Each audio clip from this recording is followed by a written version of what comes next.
Chapter 363. Looking at the rabbit with a shallow wound on its thigh, Sakura slowly pressed her palms covered in a layer of green light onto the rabbit's wound. At this moment, Xiao Ying's eyes were focused on the place where her hand was pressing. Her mental strength was also closely observing the recovery of the rabbit's wound.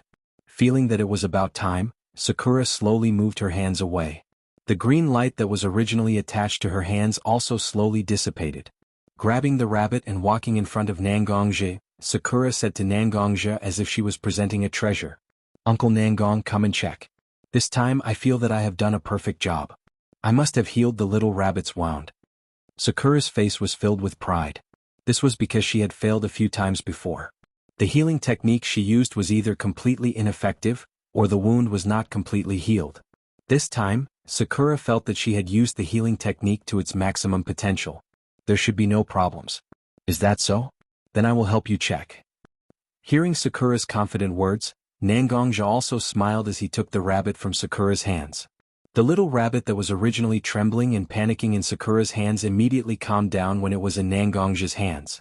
Its red eyes no longer showed any panic. Instead, it showed a sense of enjoyment. It was obviously affected by the natural energy that occasionally drifted from Nangongje's body. Nangongje's index finger brushed past the original wound on the rabbit's thigh. Nangongje was using his internal energy to slowly sense the condition of the rabbit's wound. Soon, Nangongje withdrew his finger and said to Sakura, "Indeed, compared to before, your healing technique has improved a lot. But this time there are still some flaws. Although the wound on the rabbit's body is not big, it is still a bit deep. The muscle tissue on its thigh has also been damaged to a certain extent. But this time your treatment only healed the rabbit's surface. Some of the internal structures are still bleeding." After saying that, Nangongje also took the rabbit in front of Sakura. He gently removed the fur from the wound, allowing Sakura to see the rabbit's skin. Obviously, the original injured part of the rabbit was not only showing the freshly healed pink, but also some slightly thicker red blood. This was a phenomenon caused by internal bleeding. Although Sakura's wound was healed this time, it was still not perfect. With Nangongje's understanding of Tsunade, if it was only to this extent, she would definitely not be allowed to pass the assessment. After hearing Nangongje's evaluation, Sakura's originally excited little face became gloomy at the moment. Nangongje naturally understood that Sakura was in a dead end of self-denial at the moment, so he stretched out his hand and touched Sakura's pink hair, and very gently said to Sakura, "Don't be discouraged. Medical ninjutsu itself is a very difficult type of ninjutsu to use. Even the most basic healing technique needs hard work to achieve. You have only been exposed to healing for a day or two, and you can already use your own chakra to stimulate cell regeneration. This is already a good level. Your Ro, or Ne-san, has also learned medical ninjutsu systematically. If you really want to improve yourself, it's better to ask your Ro, or Ne-san." While comforting Sakura, Nangongje also glanced at Nangong Ro, who was sitting next to him and seemed a little absent-minded at the moment. After hearing Nangongje's words, Sakura was also surprised. After all, medical ninjutsu is a rare species in the whole ninja world, and this Ro, or Ne-san, who is very familiar with her, is actually a medical ninjutsu who has received systematic medical ninjutsu, which made Sakura feel incredible for a while. Although Nangong Ro seemed a little absent-minded, but what Nangongje said just now was still heard by Nangong Ro. Knowing that she can help Sakura, Nangong Ro said with a gentle smile on her face, "Sakura, if you really want to achieve something in medical ninjutsu, I naturally have to help you achieve your goal. But now you still have to try to use healing to heal some living creatures first, and accumulate some experience in using medical ninjutsu. Only in this way can I observe your mistakes and then correct some of your problems." After listening to Nangong Ro's words, Sakura also nodded and returned to the operating table in Nangongje's yard where she had just used healing. She quickly cut a wound on the rabbit's body with kunai and continued to use healing to heal this wound. At this time Yechue, who was sitting not far from Nangongje, waved her hand and called Nangongje. Although Nangongje was a little puzzled, he still sat beside Yechue and waited for Yechue to speak. "Is it a blessing or a curse to become a medical ninjutsu?" Yechue looked at her daughter, Sakura, who was still diligently practicing healing, and her eyes were full of worry for her daughter. Yechue, who is not a ninja, still has a smattering of knowledge about medical ninjutsu, so when she saw her daughter wanting to become a medical ninjutsu, Yechue couldn't help but ask Nangongje, who is the strongest person she knows. "Yabuki, to be honest, as a ninja, there is no such thing as complete safety. But medical ninjutsu is different from other ninjas who only focus on combat power. If it is a one-on-one confrontation, ordinary medical ninjutsu may not play a big role, but in the face of a large-scale melee, medical ninjutsu is the group of people with the strongest survivability. Recalling his combat experience, Nangongzhi explained to Yechue. However, Nangongzhi still has some words that he didn't say to Yechue. Medical ninjutsu is not only good at healing, but every qualified medical ninjutsu is also a qualified poison master. Whether it is assassination or ambush, they are good at it. But such words are naturally not suitable for Yechue, who may become a medical ninjutsu, so Nangongzhi quietly covered up these things. When Yechue heard that medical ninjutsu is the most life-saving profession, the relaxed look in her eyes was so clear that Nangongzhi also sighed in his heart. Chapter 364. There has never been absolute security in this world. Nangongzhi knows this, Sakura knows this, even Yechue who is not a ninja knows this. But as a mother, Yechue still hopes that her child can live a healthy, happy, and safe life. Such requirements are not harsh, but such requirements are so difficult to achieve in a world like the shinobi world. In the shinobi world, there are countless people who have ulterior motives and are good at currying favor. Every day in different places, no one knows how many fights and conspiracies are staged. If a shinobi world war breaks out in an unlucky year, then whether it is ninja or civilians they will suffer great losses. Why is the Akatsuki, as a shinobi village with such a low starting point, can be so tyrannical to such a point? To a large extent, it is because the Akatsuki's concept of bringing peace to the shinobi world has been recognized by many people. Those who have been hurt because of the war voluntarily joined the Akatsuki, making the Akatsuki stronger step by step. If you have to find a reason to describe why the Akatsuki can become so tyrannical, in addition to Pain's own Rinnegan, in fact, it is more because of the people's desire. In the shinobi world, whether it is ninja or civilians, in fact, most of them yearn for peace, and the Akatsuki is a huge banner when the people of the shinobi world need it most. But now, because the Akatsuki has attacked the Blood Cloth Pavilion and Nangongzhi is nominally affiliated with the Woodleaf Village, Nangongzhi has been standing on the opposite side of the Akatsuki. Moreover, in Nangongzhi's view, although the Akatsuki has a good hand, he doesn't know why they always play very bad. Obviously, the Akatsuki has such a grand goal of pacifying the shinobi world, but what Nangongzhi saw time and time again is the madness and unscrupulousness of the Akatsuki's members. Whether it is the unscrupulous when releasing the 9 tails to destroy the Woodleaf Village, the arrogance when attacking the Blood Cloth Pavilion, or driving the tailed beasts in Little Linger's former residence, causing people to suffer. Was such behavior really worthy of such a grand goal?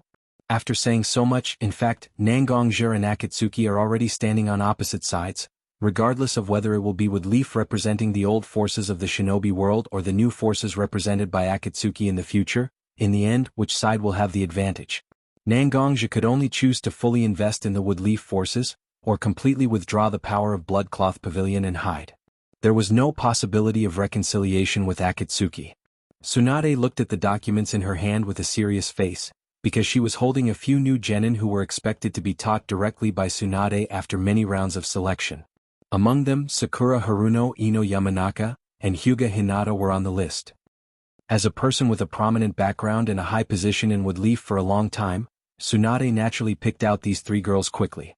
To be honest, these 3 people were extremely rare, whether it was talent or hard work, so they smoothly passed through many tests and entered the final level, which was Tsunade's self-selection time.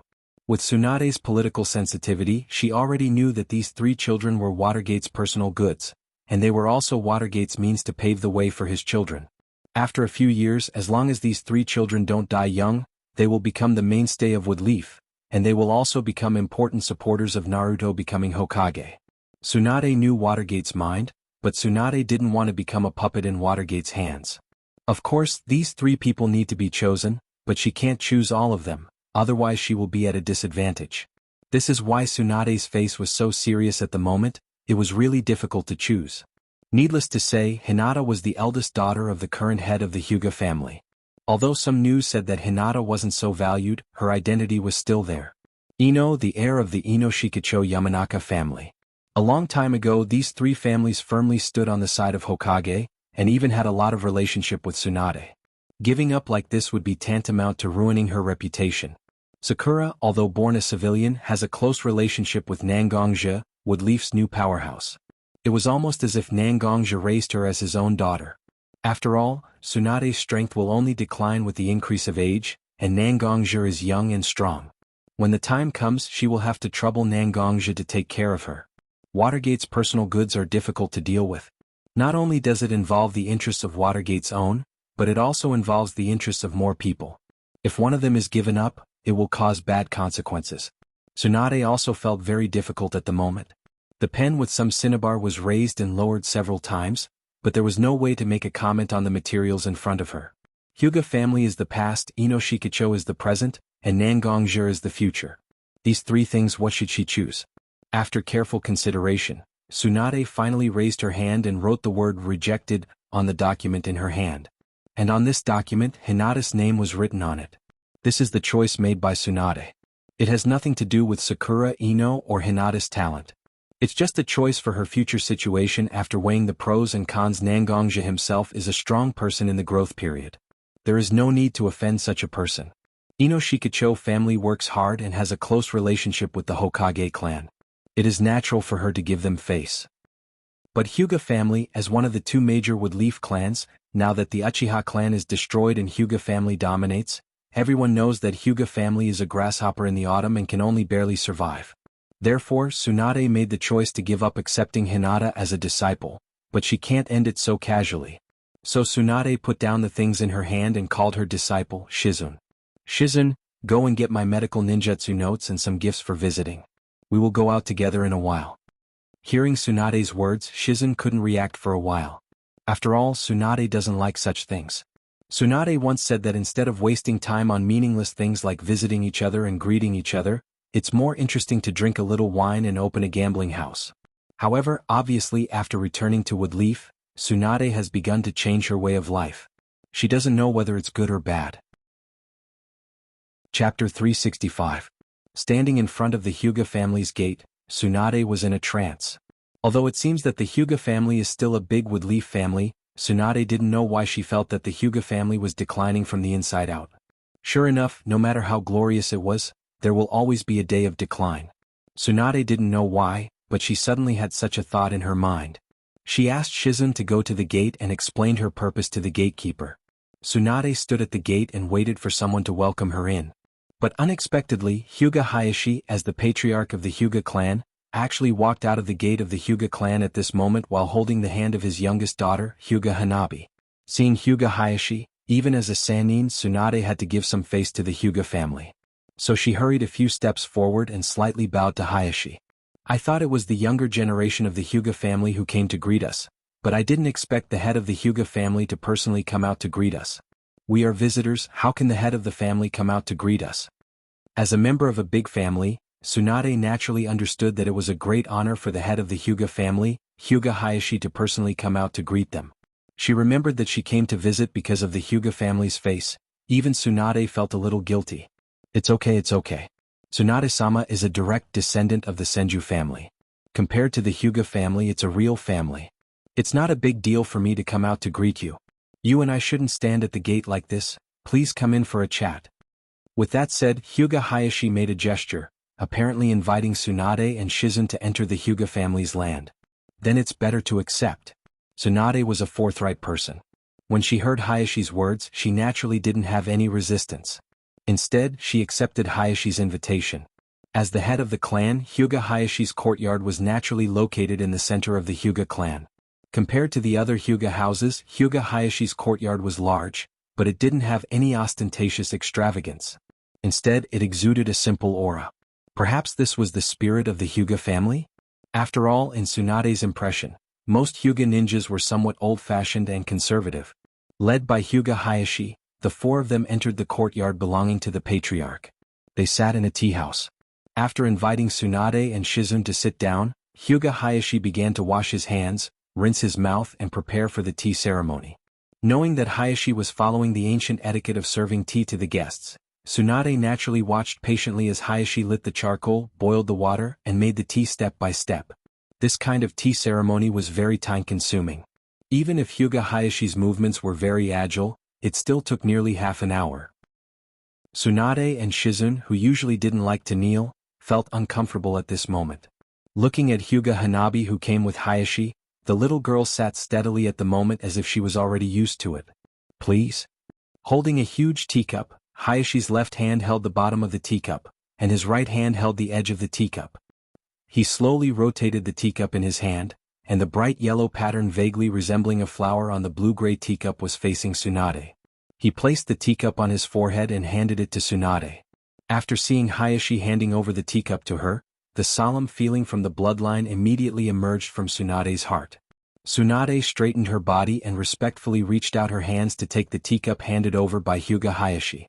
Holding the bottom of the teacup with her left hand and the edge of the teacup with her right hand, Tsunade turned the yellow pattern that was originally facing her towards Hyuga Hayashi again. Tsunade raised the teacup to her forehead, bowed slightly to show her gratitude, and put the teacup in her hand in front of her. Then Tsunade reached out and picked up the teacup again, and finally drank the sticky tea in her mouth. This procedure not only looked cumbersome, but every action had extremely strict rules. Whether it was the angle of the arm bend or the way the body leans forward, there were certain rules. If one didn't come from a big family, it would take a long time to be familiar with this series of rules. The tea rolled on the tip of Tsunade's tongue, and after swallowing the tea into her stomach, Tsunade also expressed her respect for Hyuga Hayashi's tea ceremony very respectfully. With this, the tea tasting was finally over. And the real show will begin here. Lord, in fact, this time I came to the Hyuga clan to apologize. Facing the head of the Hyuga clan, Tsunade maintained the proper respect to Hyuga Hayashi. Perhaps because he has been in a high position for a long time, although Tsunade said that she came to apologize to him, Hyuga Hayashi's expression didn't change. It was as if the person Tsunade wanted to apologize to wasn't him. Tsunade-sama, why do you say that? In fact, whether it's your situation or the Hyuga clan's situation, we know each other's situation very well. There's no right or wrong in this matter. If it weren't for some people in the clan who can't see the situation clearly, in fact, this drama wouldn't have happened. Although the two didn't say it explicitly, everyone knew that this so-called drama was about Hinata's participation in the medical ninja training program. As the head of the clan, Hayashi naturally knew that the Hyuga clan was in its last days. No matter what kind of battle, the Hyuga clan was the most likely to be sacrificed. Although it's rumored that I don't like my eldest daughter very much, how can a parent be so cold-blooded? Hanabi is my child and Hinata is also my child. This time this group of people urged my daughter to go up and embarrass herself. No matter what, I won't let my child lose face. Hayashi's words, no matter how you listen to it, sounded a little threatening. Tsunade had a violent temper, and she would directly explode if the slightest displeased her. But being threatened by Hayashi here, Tsunade still didn't make a scene. Instead, she was very calm and said to Hayashi, "You and I are just chess pieces on someone else's chessboard. No matter what we do, it's actually under someone else's control. This time it's true that I lost face for the Hyuga clan, so I will try my best to get back the face you lost. I also brought my medical notes. Although it's not something precious, it's still a small token of my sincerity." Chapter 366. As a Hyuga with Byakugan, which can see through the human body and directly observe the human body's tendons and chakra flow, she has a unique condition to become a medical ninja. Even Hyuga Hinata, who is now learning under a genjutsu ninja like Kurenai, gradually began to come into contact with medical ninjutsu through Kurenai's introduction. At this moment, Tsunade handed over the medical notes that recorded many of her theories and experiences. It was simply a treasure for the Hyuga family. In fact, the Hyuga family let Hinata participate in such a medical ninja training program in order to establish a friendship with Tsunade. Although it sounds like Hinata was not selected, there is no way to directly unite Tsunade and the Hyuga family. But as a politically sensitive person, Tsunade has already noticed that she has to establish a good relationship with a family like the Hyuga family. The Senju family has gradually declined in the Shinobi World War and the internal consumption of wood leaf. Now they can't even compare to some small families in the wood leaf village. Over the years, no ninja has awakened wood release, so the Senju family can only give Tsunade some nominal help. If she wants to be free and not live as a puppet of others in the wood leaf village, Tsunade must join forces with the Hyuga family. And this medical note was Tsunade's gift to the Hyuga family. You and I actually understand that the status of master and apprentice is actually a guarantee of a relationship. In the past, the Hyuga family was also a family that competed for the hegemony of the shinobi world with the Uchiha family and the Senju family. But now, only the Hyuga family still retains the superficial glory on the surface. But you and I both know that Konoha can't tolerate a single family that dominates the village. The Senju family and the Uchiha family are examples, so you and I are a community of interests. Why do we have to add the shackles of master and apprentice? Tsunade is not a fool, and Hyuga Hayashi is also very smart after many years of experience. So when Tsunade talked to Hyuga Hayashi, she didn't play any language tricks to prove her astuteness. Instead, she began to talk with Hayashi very openly about the dilemma they faced and the only solution: alliance. You're right. Listening to Tsunade's words, Hayashi was silent for a moment. How could he not understand the truth of the saying, a tall tree attracts the wind? But the Hyuga family can't retreat because once they retreat, they will be eaten without leaving any bones behind. From today onwards, the Hyuga family and you, Tsunade-sama, are the strongest allies. It's not because of how ambitious we are, nor is it because of how broad-minded we are. We just want to protect ourselves so that we can get the freedom and safety we deserve. Tsunade reached out and shook Hayashi's hand. Although she said that she has no ambition and big heart at this moment, it's not easy to ignore the light in their eyes. No desire? It's easier said than done. The reason why she said that she has no desire is because she doesn't have the ability to realize her desire. If there came a day when their abilities reached the edge of their desires, then every single one of them would become the craziest lunatic, struggling and roaring as they tried to turn their desires into reality. While Tsunade and Hayashi were thinking about each other's future, Shizune and Hanabi didn't seem to be frightened by their sensei father's words at all. Instead, they were very dedicated to their duties and stimulated their 5 senses to the maximum, quietly perceiving whether someone might be monitoring them. In the Hokage's office, an Umbu was kneeling in front of Watergate at this moment. It seemed that he had just reported some important information and was waiting for Watergate's next order.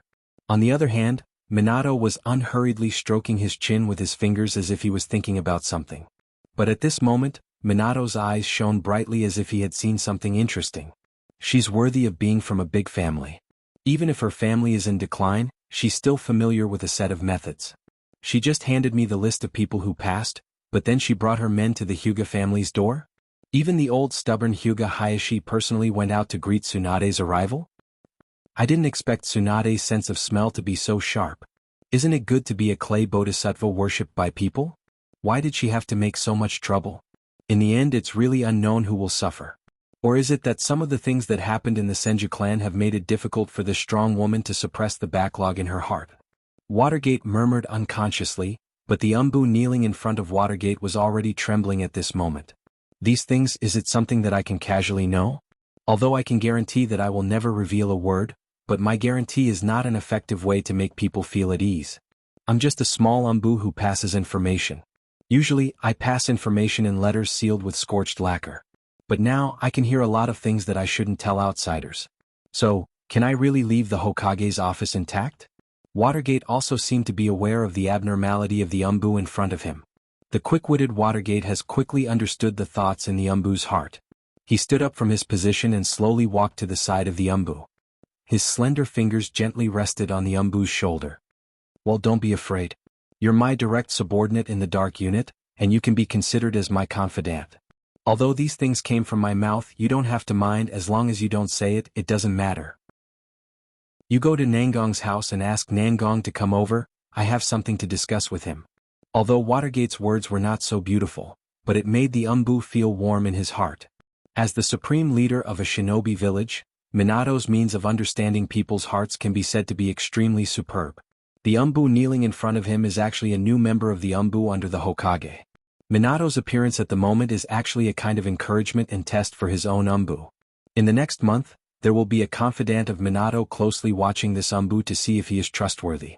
If he is trustworthy, naturally, everyone will be happy. If he is not trustworthy, then the result is naturally needless to say. A useless and untrustworthy person who has information that he shouldn't know, naturally, he will be given the home he deserves. Chapter 367. The efficiency of the Umbu ninja was quite good, and he quickly brought Nangongja, who had just been summoned by Watergate, to the Hokage's office. This little ninja, who was scared to death by Watergate, didn't dare to tell anyone that he didn't dare to directly appear in front of Nangongja as usual, but he respectfully knocked on the door of Nangongja's house, and waited for a while until Nangongja opened the door for him. Throughout his career as an Umbu, this was simply the most embarrassing moment for him. But when this little Umbu was standing near Nangongja's house, he didn't dare to directly appear in someone else's house as usual. Because the feeling of danger was so clear, it was like a sword had been placed on his neck, so he didn't dare to be the slightest bit presumptuous. No one would tell this little Umbu that in fact, Nangongja had already discovered him a long time ago.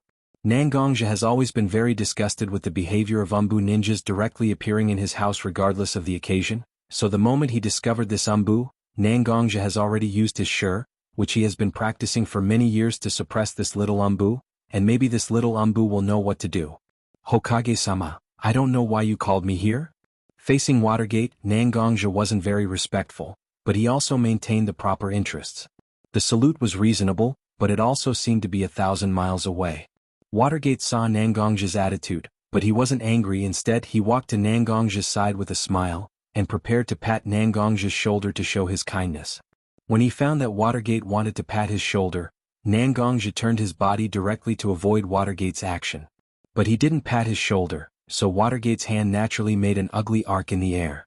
Even the little Umbu standing next to him and the few bodyguards hiding in the shadows saw Nangongja's alienation and distrust towards Watergate again and again. They felt uncomfortable and hungry in their hearts. But Watergate still maintained a smile and pulled out a chair next to him and said to Nangongja, "You and I don't have to be so polite, please take a seat, I'll tell you the purpose of calling you here today." Nangongja sat on the chair that Watergate pulled out for him just now without any self-awareness. Watergate looked at Nangongja helplessly and shook his head, then sat on the spacious chair behind the table. For some reason, Nangongja and Watergate didn't say anything. Finally Watergate, because he had something to ask of Nangongja, finally took the initiative to speak. "Today I specially called you here to ask for your opinion on something." Hearing Watergate's words, Nangongja also sat up slightly and said to Watergate, "Please speak." Watergate tidied up his sleeves a little, sat up from the chair and said to Nangongja, "As far as I know, Nangong Jonin was a teacher in the ninja school for a period of time. Although it wasn't a long time, every child who was taught by you in the ninja school praised you. Although we have been deliberately hiding it in the past few years, Woodleaf Ninja has indeed reached the point of shortage. After the last Shinobi World War, there were a large number of casualties in our ninja village. And over the years, the original Jonin has gradually aged and their strength has declined, and the number of new Jonin is indeed not as large as the number of retired Jonin. Although some good seedlings have appeared in the ninja school in recent years, it still takes time for them to grow up. So, I invited you here this time to invite you to be the executor of the combat ninja training plan that was passed along with the medical ninja training plan, so that your experience and your strength can provide help to the children of Woodleaf Village who have not yet grown up, so that they can grow up quickly. Not only you, I also invited a lot of famous Woodleaf ninjas. Mike Guy who teaches Taijutsu, Kakashi who teaches ninjutsu, Kurenai who teaches genjutsu, and many other strong Jonin. As long as we can work together, Woodleaf Village will definitely be able to." The more Watergate said, the more excited he became. His eyes had lost the original gentle light, and it was replaced by a strong sense of aggression. Just when Watergate was talking, Nangongja slowly stretched out his hand and pressed it in the air, indicating that Watergate didn't need to continue. Just now, no matter how Minato was alienated and distrusted by Nangongja, he could still maintain a gentle attitude. However, when Nangongja interrupted Minato's vision for the future, Minato felt a trace of anger that couldn't be suppressed. In an instant, Watergate's face became distorted. But soon Watergate suppressed this anger with his own reason, and the originally distorted face returned to a gentle and elegant appearance. "Okage-sama, I think you may have misunderstood." Nangongja's somewhat cold voice slowly flowed out of his mouth after Watergate's mood calmed down. "Previously, I worked in the ninja school because my family was going to school at that time, and I didn't feel at ease leaving her alone in the school, so I asked Hokage-sama of 3 generations to arrange a small position in the school for me. As for what you said about me being loved by the students, I can only say that I'm not worthy of it, because what I do in the Ninja Academy is no different from some other teachers, and I'm even the kind of teacher who is more difficult to understand the hearts of the children. Combat ninja is indeed extremely beneficial to Woodleaf, but I'm not a traditional ninja who practices internal energy. Whether it's my experience or my strength, it's not enough to bear such a heavy responsibility. Some of the ninjas listed by Hokage-sama before are fully capable of bearing the heavy responsibility of training the backbone of Woodleaf. If I'm added to them, wouldn't it be somewhat superfluous? So, I ask Hokage-sama to take back the order. If you need me to do some small things, of course it's not a problem, but such an important task of training the future generations, I'm really powerless. As he spoke, Nangongja also slowly stood up. He clasped his hands together and gently bowed to Shui Men to express his unwillingness to take up the position.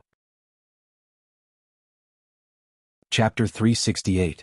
In fact, when Watergate said to Nangongja that he needed Nangongja's help to train ninjas to ensure the basic strength of Woodleaf Village, Nangongja didn't believe a word of it. Over the years, as the head of the Blood Cloak Pavilion, Nangongja has also accumulated a certain amount of political experience. Whether it's advantages or disadvantages, they can't be directly put on the surface. At least 70% of what is said on the surface is a lie to achieve one's own goals. Woodleaf Village indeed suffered a lot of losses in the previous Third Shinobi World War, and there is a trend of a lack of manpower. But Woodleaf Village wasn't the only one that was damaged in the Shinobi World War. The other 4 large Shinobi villages also suffered a lot. So what does Watergate have to worry about?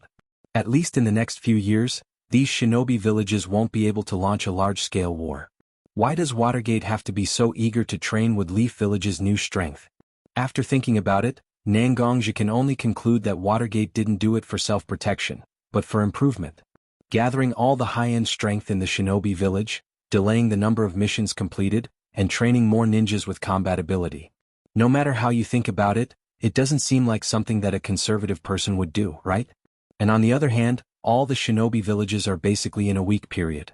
As long as he can become stronger, even if he isn't overwhelmingly strong, he can start with the medium-sized Shinobi villages and swallow their strength step by step, and then if the time is right, he can even bite off a piece of meat from the other large Shinobi villages. Such a thing is too tempting, and even if the other 4 large Shinobi villages find out about Woodleaf Village's changes, they can't do anything, because accepting and completing missions is the guarantee of their survival. Woodleaf Village has a large business, so it's not a big deal to slightly reduce the number of missions, but the other Shinobi villages can't wait to get more missions instead of refusing to complete them. Therefore, in order to not be involved in such a quagmire, even if he and Watergate are not happy, Nangongja won't agree to Watergate's plan. In fact, what he wants is just a stable life. Since Woodleaf Village can't achieve his goal, Nangongja can live without Woodleaf. For Nangongja, Woodleaf is just an ordinary place where he lives, and it doesn't matter if he changes it. But for Woodleaf, Nangongja is a huge sign and a protective umbrella at the moment. They can't let Nangongja go, and even coax Nangongja to live a good life in Woodleaf. Don't worry, I already understand what you mean. I'm not a person who will force people to do things, Nangongjonin. You just need to remember that Woodleaf is a very good place and sometimes you need to help. Watergate said to Nangongja as he slowly opened Nangongja's hands. He didn't seem to care about Nangongja at all, instead he seemed to be very concerned about Nangongja. After that, Watergate and Nangongja casually talked about some common topics, and Watergate specifically asked one of his shadow guards to send Nangongja out of Hokage's office. After that, whether Watergate acted alone in his office no one knows, but being treated like this by Nangongja, no one would be in a good mood, right? However, Nangongja didn't care anyway. He didn't have to stay in Woodleaf. Whether it was the action against Danzo or the act of bringing his family back to Woodleaf, in fact, Nangongja did it casually. There was no need to completely sell his life to Watergate because of these things. This was simply unrealistic. The medical ninja training program and the combat ninja training program were in full swing inside Woodleaf at this moment. The entire Woodleaf was shrouded in a positive mood, but Nangongja was completely unaffected. He just stayed at home every day and didn't show up. Every day, Nangongja didn't even touch Nangongja's sword, let alone practice swordsmanship day and night like before, except for some work from the blood-clothed pavilion. On the contrary, Nangongja bought a lot of books that had nothing to do with fighting. He just stayed at home all day and read books. It was very uncomfortable. Nangong-ro, Mishiro, and Little Linger, who lived with Nangongja, were also very curious. Nangongja, who didn't like such literary things in the past, suddenly read such literary books that he usually disdained. However, they were also very happy that Nangongja could stay at home like this. After all, Nangongja could be said to have become a good family man. Every day he would go to the market with Nangong-ro to buy ingredients for today's meal. When it was time to eat, he would stay in the kitchen with Mishiro to prepare 3 meals a day, which was quite decent. When he was free, he would bring Little Linger, who loved to play, to a beautiful place to have a few cookouts. He was simply too happy. Day by day, Nangongja was as excited as if he had retired early. The most obvious change was that his originally streamlined but very defined muscles were slowly becoming soft. Her originally thin face gradually became more plump, and her entire person looked more gentle. In the beginning, whether it was Watergate or Woodleaf Village, some of the families who paid attention to Nangongja's changes, They still observed Nangongja's daily life, afraid that Nangongja was secretly preparing some kind of plan. However, as Nangongja continued to live like this, even his originally sharp aura began to slowly disappear. Watergate and the other families also quietly moved their eyes away from Nangongja's body. After all, everyone had their own things to do. It was not worthwhile to waste their resources on a person who only cared about his daily life. Time passed quietly, and the number of books Nangongja read had increased from the original few books to the number of books that filled several bookshelves. In the past 3 years, Nangongja had almost always maintained the life of a retired official. Moreover, if one took a closer look at the books on the bookshelves, one would notice that many of the books had very obvious traces of flipping. Some of the books even looked like they were unglued, which was enough to prove that Nangongja had indeed read many books. Chapter 369. Isn't this Nangongja's son? Did you come out to buy vegetables? Come and see, Auntie, you just picked some vegetables from the field today. It's still fresh, why don't you bring some home for the little girls to try? It was another early morning. Nangongja was holding a woven shopping bag that looked like it had been used for a long time. He was like a family cook as he shuttled between the vegetable stalls. An auntie who seemed to be familiar with Nangongja greeted Nangongja warmly. Her attitude was as friendly as seeing her own nephew. Nangongja also showed a very gentle smile on his face. He slowly walked in front of the auntie, picked up a few vegetables and carefully looked at them. From time to time, he stretched out his hand and broke off a few leaves that didn't look so good or had a little bit of wormhole. The auntie looked at Nangongja breaking off pieces of vegetables, but she didn't seem angry at all. Instead, she had a smile on her face. Nangongja put all the vegetables he picked and the leaves he just broke off on the auntie's scale. Obviously, he wanted to weigh these leaves together with the vegetables. Looking at some of the vegetables he just took, Nangongja thought for a moment, as if he felt that it wasn't enough for his family. He squatted in front of some other vegetables and carefully picked them. While he was choosing, Nangongja also struck up a conversation with the middle-aged woman. Eddie, your son is obviously a ninja, why are you still buying vegetables? Although it's good to find something to kill time, after all you're old, it's not good to wake up early and sleep late every day. Obviously, Nangongja chatted a lot with the auntie, so he knew about the situation of the auntie's family. When the auntie heard Nangongja's words, the smile on her face was a little bit flaunting and full of simplicity. My son is also lucky. After becoming a genin, he was selected to be in the training program. Now he comes back every day and falls asleep on the bed like a dead pig. He's not as good as you, who can help with the housework every day. Obviously, she was belittling her son, but no matter how you listened to it, it felt like she was showing off. It's already extremely difficult for a civilian to become a ninja, not to mention that her own child was selected to participate in such a high-sounding plan. The vegetable auntie often bragged about her child to others. Although her behavior was quite unscrupulous, Nangongja liked it because it was more realistic and interesting. Auntie, I don't have any special skills. Back then, I relied on selling vegetables to raise my Jiro into a ninja bit by bit. Although my son has made a lot of money for the family over the years, I can't stay idle. I really don't want to waste such a good vegetable garden, so I come here every day to sell vegetables. It can be considered as finding a job for myself to subsidize the family. Both Nangongja and the auntie didn't take it seriously. They were just chatting while they were picking vegetables. Therefore, Nangongja didn't persist in persuading the auntie to go home and spend her old age in peace, but continued to pick the vegetables he needed. Just when Nangongja was seriously selecting the vegetables he needed, a very agile figure passed over Nangongja's head. The speed was so fast that no one could see the person's face clearly. They could only see that the person had a gorgeous golden hair like the sun. In Konoha, unless there is something urgent, most of the ninjas are very polite to walk on the streets instead of flying around on the rooftops. On the other hand, some young children who have just learned how to use chakra, so they like to jump around on the roof to play. The figure that just passed over Nangongja's head was obviously very big. It was not the size of a child's body. Really? I don't know what's so urgent, but he's in such a hurry? Although she had seen a lot, it was still very uncomfortable to suddenly have a person fly over her head. The auntie looked at the figure that flew away and muttered in her mouth. Nangongja, on the other hand, wasn't too concerned about someone flying over his head. Instead, he glanced at the white-haired, middle-aged man who was staring helplessly at the fleeing figure at the corner of the street with great interest. Auntie, I'll leave these vegetables with you first. I saw someone I know, so I'll go and say hello first. I'll come back and get these things later, what do you think? The auntie looked at Nangongja's face and naturally knew that Nangongja should have something to do. So she agreed and took the vegetables that Nangongja just picked out and put them beside her, waiting for Nangongja to come back and get it later.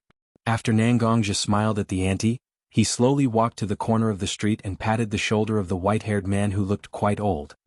"Jiraiya-sama, it's been a long time." Hearing the familiar voice, Jiraiya also turned his head and saw Nangongja patting his shoulder. In the past 3 years, Nangongja has changed a lot. His slightly rounder face and less sharp breath made Jiraiya a little stunned for a while before he recognized Nangongja. "Yeah, I think Naruto is almost done with his training. So I brought this child back. But you have changed a lot in the past few years. I didn't recognize you for a while." Unlike Watergate, who has become more and more majestic over the years, Jiraiya is still so amiable. When he saw Nangongja's appearance, he even had the time to tease Nangongja a little. Nangongja also touched his face and said to Jiraiya with a smile on his face, "Don't worry. Originally there were too many things pressing on me, so most of the time, I had a heavy face and was difficult to get close to. In the past few years I pushed away all the work that I could push away. It's very comfortable to stay at home, read books and cook. When there's no pressure in my heart, whether it's my face or other places, it's a little rounder." Looking at Nangongja's face and listening to Nangongja's words, Jiraiya didn't know why, but there was a faint feeling of envy in his heart. Isn't Nangongja's plain daily life what I want the most? But in the past few years, for the 3 generations, for Watergate, for Naruto, for Woodleaf, Jiraiya didn't seem to have a stable life. Instead, he was always running around, and the old look on his face became more and more obvious. Chapter 370. Your Life. Looking at Nangongja, Jiraiya was actually a little envious at the moment, because such a peaceful life really made him very fascinated. "Anyway, I'm really happy to see you no longer have the original unapproachable appearance, but slowly have a mortal side." Yes, in Jiraiya's view, whether it was himself, Watergate, or Nangongja 3 years ago, they have actually broken away from the level of mortal. Because in their lives, there is no such thing as the most basic life. Every day is deceit, and every moment is a life and death battle.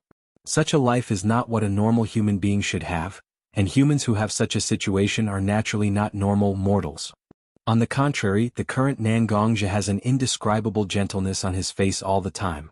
Whether it is the breath on his body or the soft contour of his face, it makes people feel very comfortable.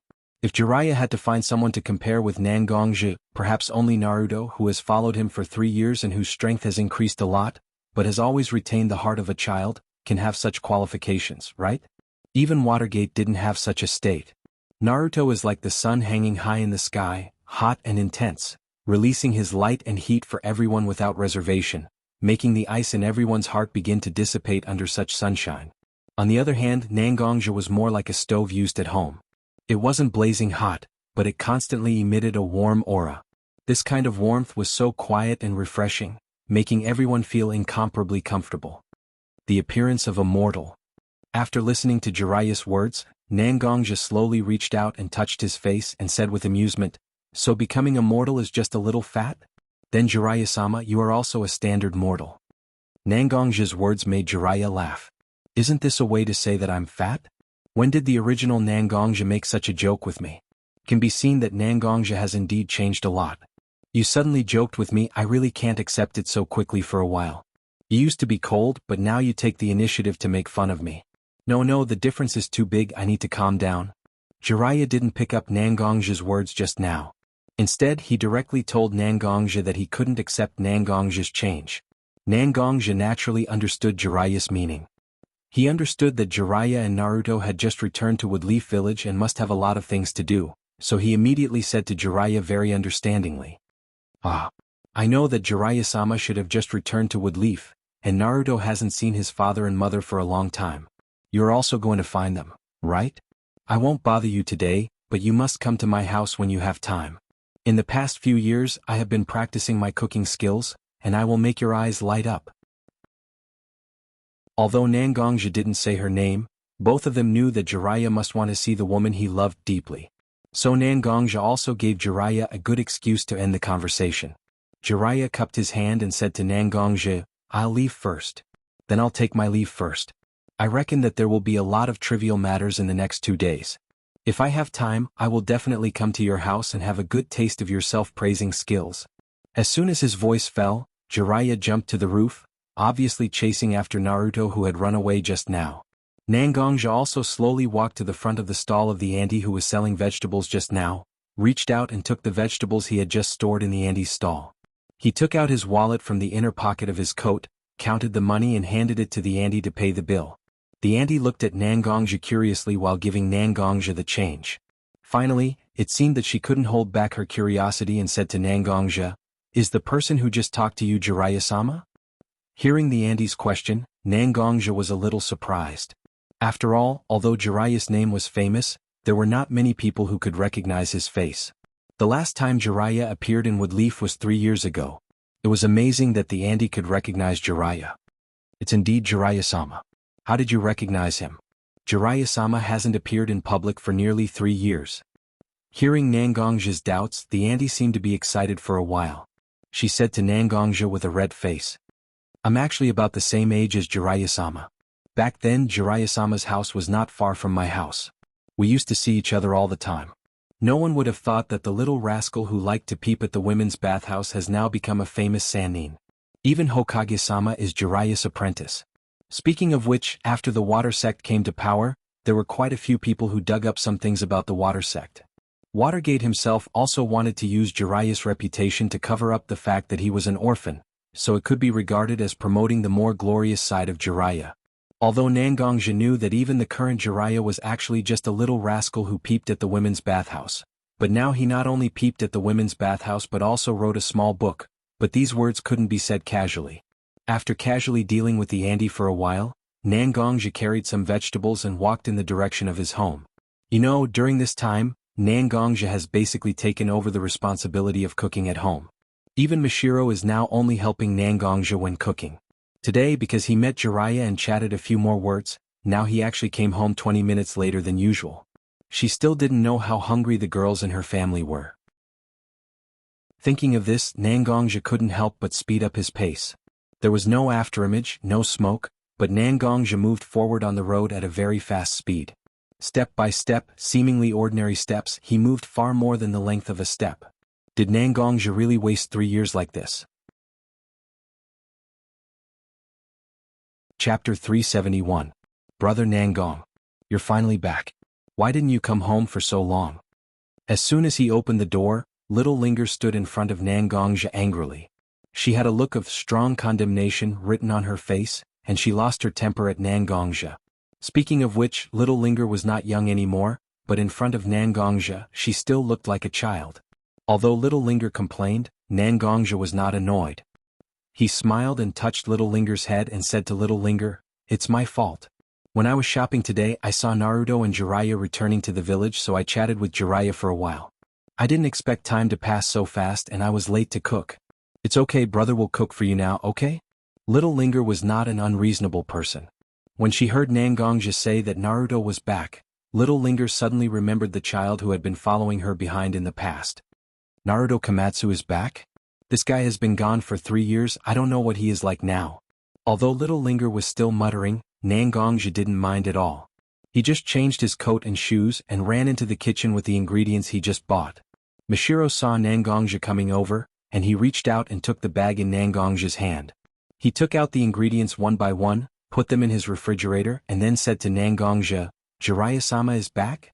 It seems something happened these few days. The report of Blood-Clothed Pavilion also stated that recently the personnel of Akatsuki organization have been mobilized very frequently, and many ninjas belonging to Akatsuki organization have already entered the scope of Wind Country in disguise. They aren't lying. Over the years, a lot of important information from Bloodcloth Pavilion was passed through Mishiro's hands before being transferred to Nangongja, so Akatsuki was clear about the biju's desire.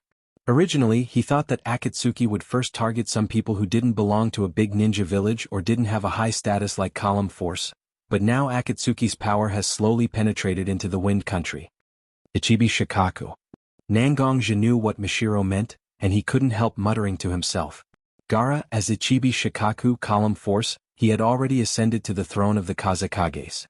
With his own ability and the support from his father, Gaara could be said to be sitting firmly in the Kazekage's position at this moment.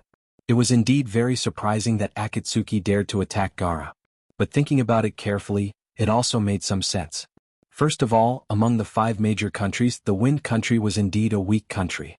The barren land and harsh environment doomed such a country to be very weak. Second, although the strength of a bijou didn't depend entirely on the number of tails, the Ichibi was indeed not strong among the 9 bijou. It was normal to solve the problem like this. Third, and the most important point, in fact in Gaara's heart he was very repulsed by Ichibi Shikaku in his body, so there was no way for him to fully communicate with Ichibi. Although Gaara's strength was not bad, he was far from reaching the real Kage level, so now was a good time to attack Gaara. These things will naturally be dealt with by the people who should have a headache. Nangongja thought for a while, but he didn't have any plans to help Sunagakure get through this difficult time. Woodleaf and Sunagakure have signed an offensive and defensive alliance after the Chunin exam 3 years ago. To a certain extent, Sunagakure has become half a vassal of Woodleaf. In order to protect the image of Woodleaf, Watergate will never sit back and watch Sunagakure suffer such a heavy blow. Although Woodleaf can't be said to have completely suppressed the ninja world, the effect of the medical ninja training program and the combat ninja training program in recent years is extremely significant. After so many years of sharpening their fangs, it's time to show their edge, isn't it? Mishiro was also a person with great political insight. When he heard Nangongja's words, he also understood the cause and effect of it, and the original worry in his eyes disappeared. He was the person who assisted Nangongja, and all the decisions were actually made by Nangongja in the end. As long as Nangongja didn't miss any important things, he naturally didn't have to say anything. After Nangongja understood all these things, he also focused on what to eat for breakfast at home. It's just that Japanese breakfast is actually very simple, mostly some rice, miso soup, tofu, fish and so on. But after all, there are more girls in the family and such a light breakfast is really not popular. So Nangongja gradually learned to make some breakfast with some Western characteristics to enrich the table. Looking at Mishiro, Nangongja tentatively asked, "How about, we eat blueberry cream fruit muffins this morning?" Hearing the rather long name, Mishiro's eyes couldn't help but shine. It seems that at this moment the refreshing sour taste of the blueberry, the delicate and soft sweetness of the cream, and the soft texture of the muffins have automatically emerged in his mind. Sure enough, never talk about desserts with girls. Otherwise they definitely won't let it go. While Nangong's family was struggling with the problem of breakfast, at this moment in the Hokage's office, Watergate was looking at the child who has been away from him for 3 years, Uzumaki Naruto. The strong feeling from the bone marrow, from the depths of the blood, was washing Watergate's brain over and over again, and he opened his mouth again and again, but again and again he was speechless. At the best, Watergate slowly walked to Naruto's side. Looking at Naruto who was almost the same height as him, he could only slowly say, You've grown up." After saying such a dry word for a while, Watergate, who was very talkative, couldn't say anything more at this moment. Jiraiya, who was standing next to the two, saw the strange atmosphere between the father and son and said, Well, if there is anything you want to talk about between father and son, put it at home for the time being. I came back this time not only because of Naruto's success in training, so I came back to the village. The more important reason is that I found out through various channels that the Akatsuki is going to make a big move recently. I was worried that they might make a move on Woodleaf, so I hurried back to remind you, Watergate. Chapter 372. With Jiraiya's help, the awkward atmosphere between Watergate and Naruto finally dissipated a little. Maybe all men are so clumsy? When it came to their true feelings, everyone's IQ and EQ plummeted, causing the situation to become extremely tense. Hearing Jiraiya's words, Watergate also sat back in his chair. In an instant, the charisma of a leader burst out directly from Watergate's body, in sharp contrast to the previous somewhat dull father image. Since Sensei has something to say. Glancing at Naruto standing next to Jiraiya, Watergate continued, Naruto, you go home first, Shinakushina is waiting for you at home. I still have something to discuss with Sensei. As expected by Naruto, when Watergate encountered such a matter involving Woodleaf and the ninja world, Watergate would definitely stick to the bottom line and not let Naruto, who was only a genin, participate in it. Then I'll go first. After slightly saluting his father and Jiraiya, Naruto also left Hokage's office. Looking at Naruto's leaving figure, Jiraiya said to Watergate with some bitterness, You usually look so smart, but how come you are even more dull than Sensei when it comes to Naruto's problem? Over the past few years, I have been with Naruto day and night, and I can be regarded as someone who understands Naruto's mind more. If you always have such an attitude, even if Naruto wants to reconcile with you, he may not be able to do it. Watergate heard Jiraiya's complaint, but he didn't seem to have any emotional fluctuations. He still said with a flat face, "Let's talk about this another day. After all, Naruto and I are father and son. There will always be a chance to explain these misunderstandings. Now, the most important thing is the movement of Akatsuki and the ninja world. I can't let wood leaf decline in my hands." Jiraiya glanced at Watergate, who was sitting on a large chair, and muttered to himself, "As expected, both the father and the son are a pair of idiots." Watergate raised his eyebrows slightly. Although Jiraiya's voice was very low, Watergate could still hear it with his hearing. Perhaps Jiraiya was muttering so that Watergate could hear him. We didn't know all this, but after this little complaint, Jiraiya told Watergate some information about Akatsuki that he just mentioned. "Mom? I'm back." Naruto took out the key that he hadn't used for several years from his pocket and opened the door of his house. He habitually shouted towards the house. It was okay that he didn't shout. As soon as he shouted, there was a burst of sound of pots and pans in the house. Obviously, Shina Kushina heard Naruto's voice and she was in a hurry. After a while, Shina Kushina, wearing an apron and holding a pan in her hand, ran out of the house. Her white face was stained with a little black stain, and there was a faint smell of cooking oil. It looked like she was cooking. Naruto looked at his mother coming out and his face showed a bright smile. It was completely different from the dull expression he had when he saw Watergate just now. Slowly opening his hands, Naruto was ready to hug his mother. However, watching Shina Kushina's figure rushing towards him faster and faster, Naruto had a bad feeling in his heart. In particular, Shina Kushina's face was getting clearer and clearer in Naruto's eyes, and the blue veins on her forehead were so obvious. "You bastard." She raised the pan in her hand high, and the black bottom of the pan even appeared a little blurred under the effect of speed and strength. Bang! Naruto was directly hit in the cheek by the pan, and his whole body flew up and smashed into the wall. Immediately, the originally smooth wall had been printed with the faint figure of Naruto. But if you look carefully, you will find that there is another mark on the wall that Naruto hit that is not so similar to Naruto's figure. Let's give the best blessing to Watergate and Naruto and live on. You clearly said that you will write to me every week and send me at least one photo every month. But look at it yourself. Shina Kushina took out a large box from nowhere, and after opening the lid of the box, letters and photos leaked out. Looking at these letters and photos, Shina Kushina, who originally looked aggressive, immediately looked like a different person at the moment, looking extremely weak. "You sent me 16 letters and 5 photos less. Do you know how worried your mother was when she didn't receive your letter? Although Jiraiya-sensei is very powerful, he is careless. If I accidentally hurt you even, what should I do?" As she spoke, a few tears came out from the corner of Shina Kushina's eyes. Naruto is a slightly dull person, but it doesn't mean that he doesn't understand his mother's love for him. Naruto actually remembers these 16 letters and 5 photos, but Naruto still didn't send them. Shina Kushina's guess is right. He did not send these letters because of injuries and other reasons, but how can he say it directly? "Mom, it's my fault. I really forgot those few times." Although Horny Sage is a pervert, he is still very powerful. I have learned a lot from him in the past few years. Don't blame him. Naruto buckled himself down from the wall and slowly walked to his mother to comfort her. Shina Kushina finally broke free from the sad mood and looked up at her child carefully. Although she could see the photos, it was not as real as what she saw with her own eyes. "My child?" Shina Kushina slowly stood up straight and compared herself with her child, and found that she was no longer as tall as Naruto. The child who originally lived with her with a snot hanging from his nose has now become a heroic and vigorous young man. "It's good that you're back. It's good that you're back. Mom made a lot of food for you, all of which are your favorite.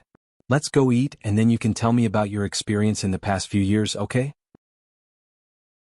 Hearing Shina Kushina say that she made food, Naruto's face, which was originally black because of the attack from the bottom of the pot, became darker at this moment. Chapter 373. As for Shina Kushina's cooking, well, let's not comment too much. Otherwise, the frying pan that made Naruto and Watergate suffer so much will fall on our heads. All we need to know is that 3 days after Naruto and Shina Kushina had a meal together, Naruto lost 5 kilograms. Naruto, who had just returned to Woodleaf, naturally had to visit his friends whom he hadn't seen for a long time. So the days flew by just like that. Naruto naturally didn't forget Nangongja, who had always taken care of him since he was a child. At this moment, Naruto was standing in front of Nangong's house with the gift his mother prepared. Because it wasn't convenient for him to knock on the door with both hands, Naruto clamped the gift he was holding in his right hand under his left arm.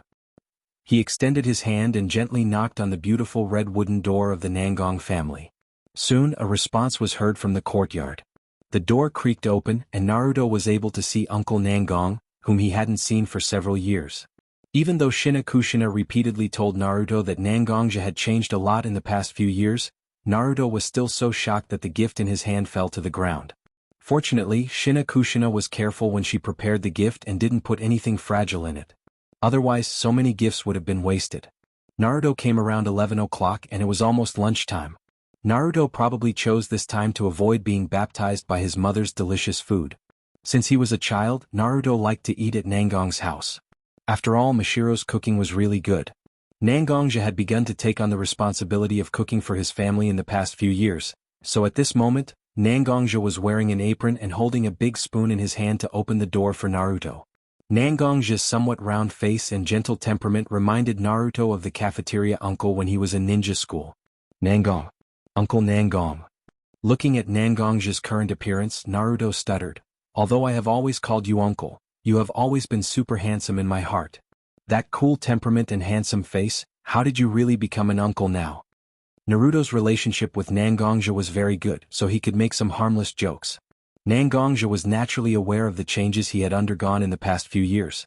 Being teased by Naruto, whom he had watched grow up, Nangongja also smiled and stretched out a hand to flick Naruto's forehead. Even you are teasing me like this? You came at the right time. Today I suddenly wanted to make ramen. It seems that even God wants me to invite you to eat at my house. Nangongja was naturally very clear about Naruto's love for ramen. Today he really suddenly wanted to make ramen and then Naruto came over. It was an inexplicable fate, right? Ramen? When he heard about ramen, Naruto had already become excited. Let me tell you, Uncle Nangong, I have eaten a lot of famous ramen in the ninja world with lascivious sage in the past few years. But I still think that Raku family's ramen is the best. The ramen made by Uncle Baku is simply amazing. I don't know what Uncle Nangong's ramen will look like. Hearing Naruto's words, Naruto seemed to be questioning his cooking skills. For a moment, Nangongja didn't know where some unknown fire came from. He said to Naruto, "Then I will make it for you to see. I won't eat your tongue in my stomach. Ah. Then I will wait and see what kind of ramen uncle can make," Naruto said to Nangongja with a happy smile. The two also ended the conversation and walked into Nangong's house together. Today, Little Linger and Nangong Ro went out to do something. Only Mishiro and Nangongja were at home, but Nangongja prepared a lot of ingredients. Obviously, it was prepared for Little Linger and Nangong Ro who would come back from playing. Seeing Naruto at home, Mishiro also said to Naruto very gently, "I heard from Miyagi that you came back, but I didn't see you at home. It seems that the smell of ramen today attracted you here?" Facing Mishiro's teasing, Naruto didn't act as unrestrained as when he was talking to Nangongja at the door. Instead he said to Mishiro shyly, "Mishiro-san, don't laugh at me. These days, Kakashi-sensei asked me to check my progress, Sakura-sen asked me to tell her about my experience in the ninja world, and even Shikamaru and Choji pestered me to treat them. After a few days it finally calmed down, so I quickly came to see you." When Naruto spoke, his nervous and serious attitude directly made Mishiro laugh. She walked to Naruto's side and said to Naruto with a slightly reproachful tone, "You child, big sister is just joking with you, why are you so serious? I know that you will be busy after coming back. Your Uncle Nangong and I have been at home all the time, and we are not in a hurry for you to come to see us. As long as you can come, it is already very good." Kushina was born with a bad temper. Although her love for Naruto was unquestionable, she was also a little violent. But Mishiro was different, she was a woman as gentle as water. Every time Naruto came to Nangongja's house, Mishiro would be so gentle, which made Naruto's heart faintly have the idea of putting Mishiro in the same position as his mother. So when facing Mishiro, Naruto always couldn't help but relax. "Mishiro, you and Naruto go to the living room and chat first. We haven't seen each other for so long, I think Naruto has a lot to say to you. The porcupine bone soup for our ramen is almost cooked to perfection, I can also prepare the other ingredients myself. Go and have a good chat with Naruto." Nangongja naturally saw that Mishiro was very happy that Naruto could come, so he said to Mishiro in a timely manner. After so many years, Nangongja and Mishiro no longer had the polite modesty between them. Since Nangongja said that he could handle it, Mishiro was very happy and pulled Naruto to the living room to chat. Seeing the two of them chatting so happily, Nangong's mood was also a lot better. He turned around and began to prepare the various ingredients that were going to be used, preparing to make delicious ramen for his family and Naruto. Chapter 374. In fact, Japanese ramen has a disguised feeling of fast food, because whether it's the side dishes or the soup, they can all be prepared in advance. When it's time to make ramen, all you need to do is boil the ramen in boiling water, then pour it into a bowl, pour the soup over it and add the side dishes and the bowl of ramen is complete. Nangong's ramen at noon today is the very famous Bodo ramen, which is a kind of ramen famous for its rich soup and slender noodles. In order to make the ramen look more appetizing, Nangong also prepared crinoline, bean sprouts, green onions, fish cakes, dried bamboo shoots, and thick spiral-shaped barbecued pork rolls. Putting the ramen filled with white soup, slender noodles and rich side dishes on a tray, Nangong brought such a well-made ramen to the living room. Naruto was still chatting with Mishiro, talking about his experiences in the shinobi world, and he looked very happy. But when Nangong walked into the living room with the ramen, Naruto's words came to an abrupt end. Turning his head stiffly, Naruto's eyes were filled with a fanatical look at the moment. You know, even if the taste of the ramen wasn't that good, Naruto still regards the 3 minutes as the most painful time for him. Not to mention a bowl of freshly made ramen that exudes a tempting aroma. Seeing Naruto's eagerness, Mishiro also moved aside a little, letting Nangong directly put the bowl of ramen in front of Naruto. You know, under normal circumstances if you want to eat you have to eat at the dining table. But considering the degree of familiarity between him and Naruto, Mishiro also let Naruto sit in the living room and eat the ramen directly. How is it? Uncle's technique is pretty good, right? I said I'll let you eat your tongue into your stomach, so I'll let you eat your tongue into your stomach. As he spoke, Nangong's face was filled with pride, as if he had accomplished something amazing. At this moment, Naruto was as devout as a believer. With a different kind of seriousness in his eyes, he picked up the chopsticks that Nangong Zetsu casually put on the tray. He clasped his hands together and clamped the chopsticks between his thumb and index finger. He gently touched his forehead with his fingertips and said softly, "I'm going to eat."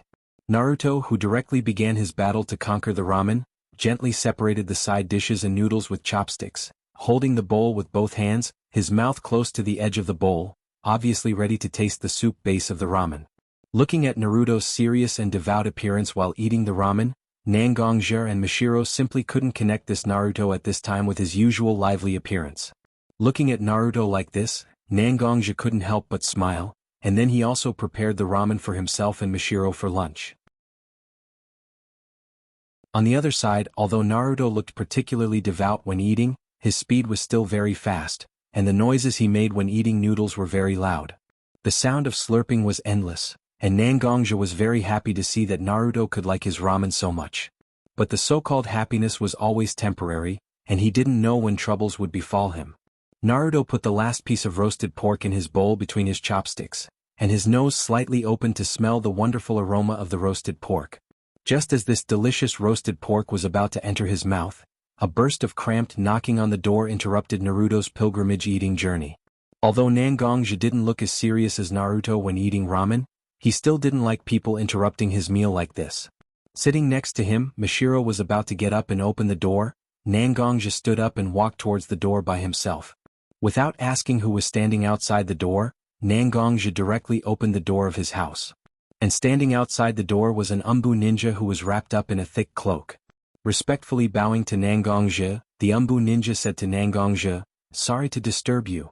Hearing the Umbu ninja's words, Nangong also slightly loosened his frown, but he still said to the Umbu ninja, "Since you already know that you are rude, then I hope you can give me a reason to forgive your rudeness.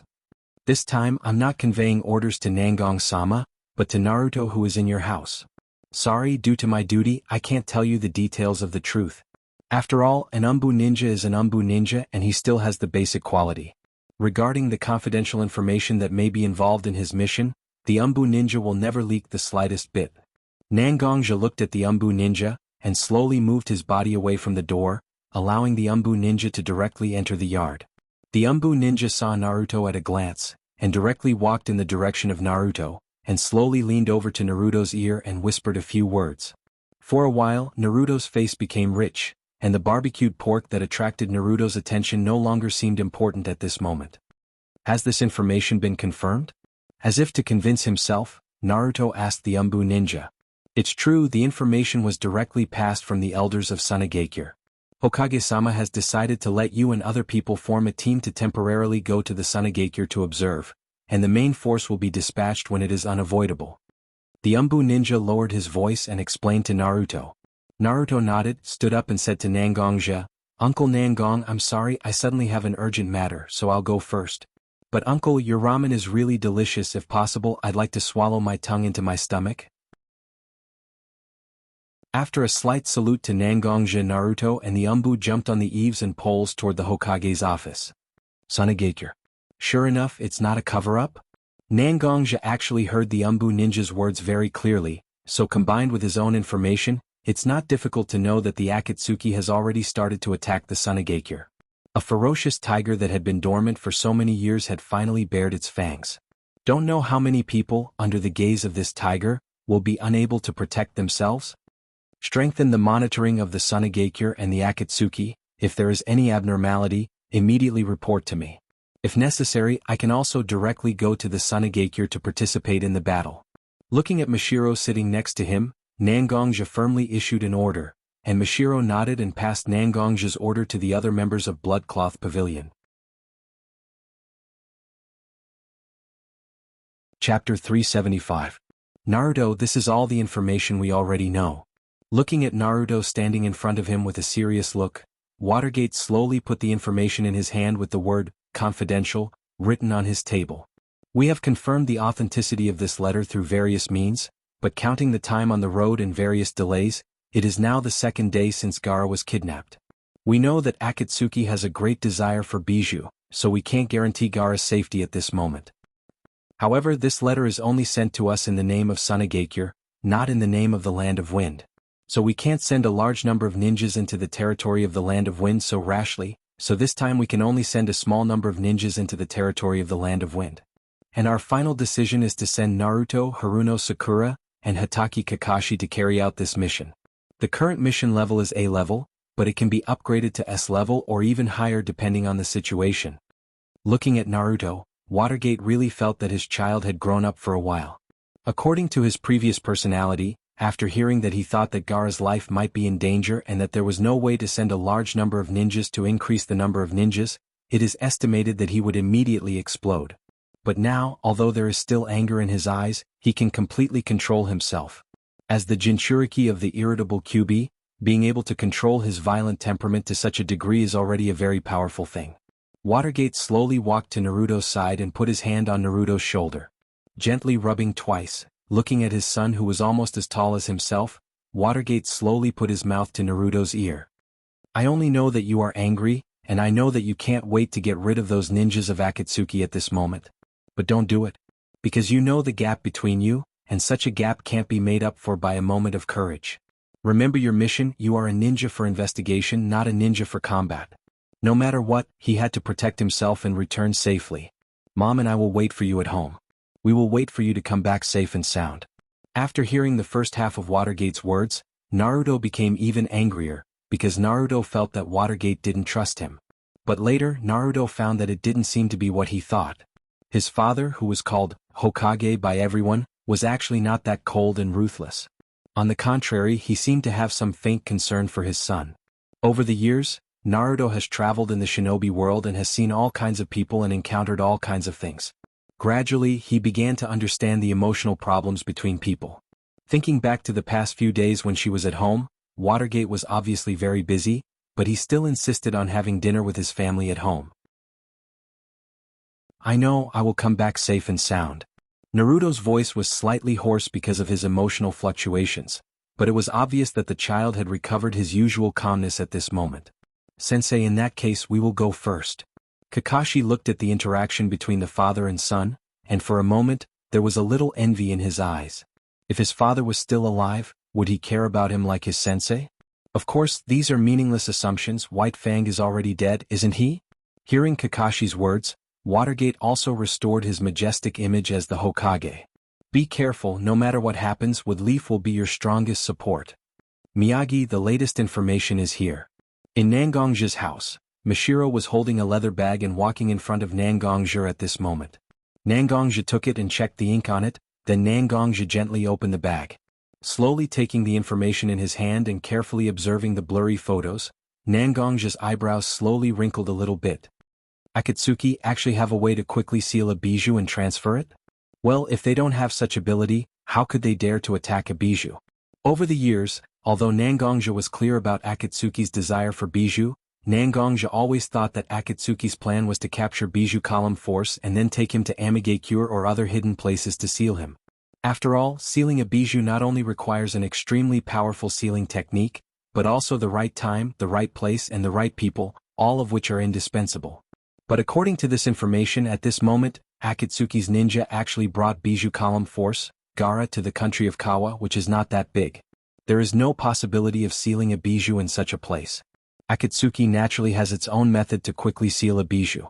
If this is the case, Akatsuki is more dangerous than Nangongja thought. This time it seems that I have to go and see what is going on. If I can't figure out how Akatsuki seals a bijou, I really can't calm down. Looking at Mashiro standing beside him, Nangongja continued to say, "Help me prepare, I will leave for the country of Kawa immediately." Although Mashiro was reluctant to part with Nangongja's departure, he still had to get used to such a life after so many years. 3 years, this man used 3 years to smooth his edges and accompany his family, but at this moment he once again needed to wear a robe and a sword. After bringing Nangongja's robe and Heaven's disaster sword to Nangongja, Nangongja stretched out his hand and gently stroked the dark pattern on his black robe, then grabbed the collar and shook it directly on his body. He kneeled on one knee, slightly bowed his body, and lifted his Heaven's disaster sword. After 3 years, the Yama wearing a black robe and carrying a black ancient sword finally returned again. "You're so white. I've really enjoyed the life I've been living for the past few years. Every day I am busy with the trivial affairs of the family. Although it is complicated, I am also very happy. Just wait, as long as these things are over, our family will continue to live like this." Although his disguise was still that murderous Yama, the tenderness in Nangongja's eyes at this moment was no different from when he was buying vegetables and cooking in these years. "I believe in you. No matter when, no matter where." Looking at Nangongja, Mashiro said.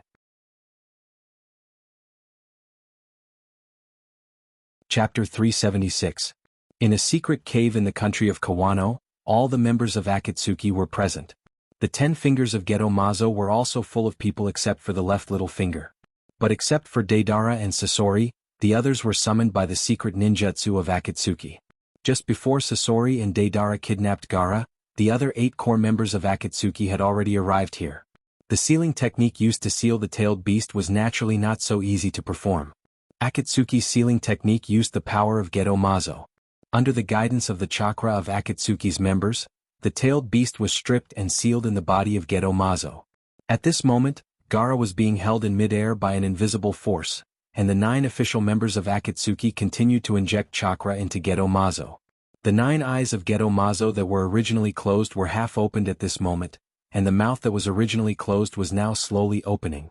Now, as the main caster, Pain was naturally the one who could sense the state of the Geto Golem the best. So at this moment, Pain suddenly made a lot of hand gestures with his fingers. There were even many unconventional hand gestures among them. Then he shouted, "Sealing technique, illusory dragon 9 seals." The other members standing on the fingers of Geto Mazo looked pale at this moment, because the chakra in their bodies was being sucked out by Geto Mazo at a siphon speed. The huge loss of chakra is not something that anyone can bear. And the effect of this huge amount of chakra was naturally very outstanding. The mouth of the Geto Mazo, which was originally slowly opening, was now completely opened. It even made people feel that the Geto Mazo was roaring at the top of its lungs due to the hunger in its stomach. 9 dragon-shaped chakra streams condensed from chakra gushed out from Geto Mazo's mouth at this moment. The dragon-shaped chakra was like a real dragon at this moment, dancing in the air. Pain stared at Gaara, who was floating in the air. This was the first tailed beast that the Akatsuki had officially captured. Failure was not allowed. Controlling the 9 chakra to move slowly in the direction of Gaara, the 9 chakra that originally seemed to have no target were now like sharks that smelled blood. They automatically rushed in the direction of Gaara without Pain's guidance. 9 dragon-shaped chakra hovered in the air, gradually forming a spherical chakra ball that enveloped Gaara.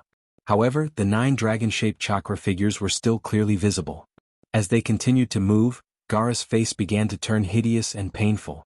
because the Ichibi Shikaku sealed in Gaara's body was connected to Gaara's life. Every bit of power extracted from the Ichibi Shikaku was the same as extracting Gaara's vitality. Gradually, the sphere formed by the 9 dragon-shaped chakra has changed from the original azure blue color to a slightly pale yellow color that looked a bit jumbled. Pain also looked at this chakra ball with satisfaction, and once again controlled the 9 chakra from the Geto Mazo to return to the Geto Mazo. Looking at the other 9 members of the Akatsuki, Pain said, "Today is just the beginning. The 9-tailed beasts will definitely be in our pocket, and we will bring eternal peace to the ninja world. After the other members have a good rest, you should speed up your task. As for Sasori and Deidara, you are, after all, outside our sphere of influence, and now you have consumed too much chakra because of using the ninjutsu of the Genryu 9 seals. So, I hope you can keep a low profile and leave the country of River and return to our sphere of influence as soon as possible." With that said, Pain glanced at Deidara's empty left arm without a trace. Deidara's ability mainly comes from the various applications of his own explosive clay. Usually the explosive clay is mostly swallowed by the strange mouth of Deidara's hands. Deidara is now missing an arm and his combat power has really decreased a lot. Pain was thinking about how to deal with Deidara at this moment. It's really hard to choose whether to get rid of him directly or let him continue to use his remaining power. Deidara seemed to be aware of Pain's gaze, and his eyes were full of resentment and madness. Who would want to be a person without an arm? But all of this was caused by his carelessness when fighting with Gaara. His arm was directly crushed into a pool of mud, and there was no possibility of repair. "Damn it," Deidara murmured softly. No one knew who he was venting his anger at. Sasori, who was standing next to Deidara, took a deep look at Deidara at this moment. Although Deidara was usually crazy, it was the first time he was full of resentment like this. Sasori's somewhat stupefied eyes slowly turned a few times. No one knew what he was thinking about, and he had already retracted his gaze. After hearing Pain's order, the projections of several other official members of the Akatsuki organization also disappeared one by one. The originally huge Geto Mazo also disappeared with a huge cloud of smoke at this moment. The originally huge cave had now become spacious and empty. Sasori and Deidara looked at each other and nodded to each other. Apparently, they were ready to leave this cave and return to the Rain Country as soon as possible to recuperate for a period of time. But man proposes, God disposes. Just as the two of them were about to move, Scorpion stopped Deidara. "Our barrier has been tampered with." Previously, in order to ensure the smooth progress of the seal, Sasori and Deidara set up a protective barrier on the periphery of this cave. Although it had no attack power, its defensive ability was extremely strong. When several talismans as the Eye of the Array were touched, Sasori, who was the one who set up the barrier, naturally sensed it. Just in time, this uncle was worried about having nowhere to vent. "Let them see this uncle's art."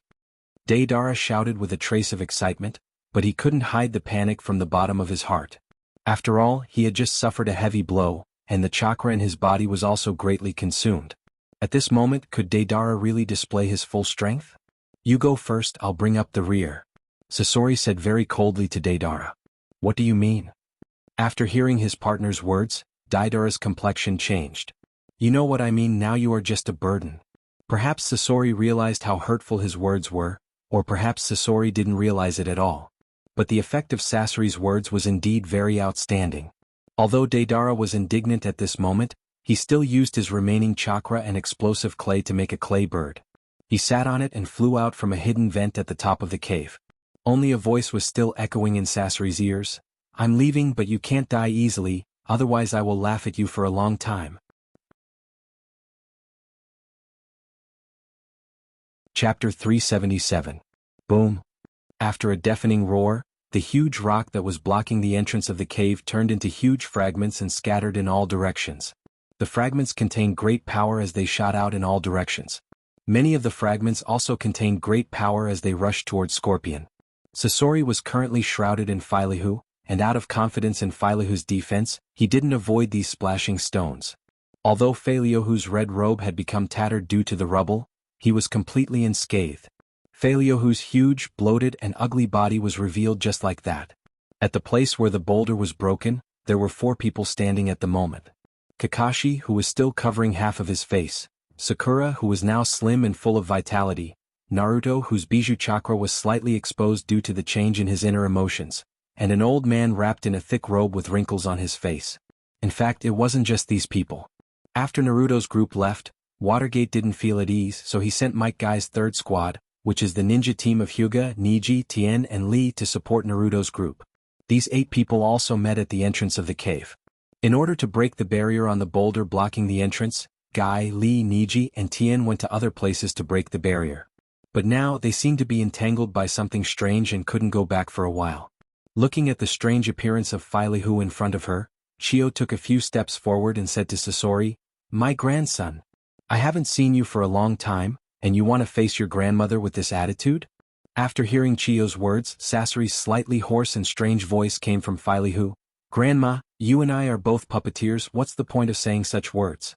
When I was in the village, Nyo opposed my pursuit of eternity, so I left the village and made my own puppets.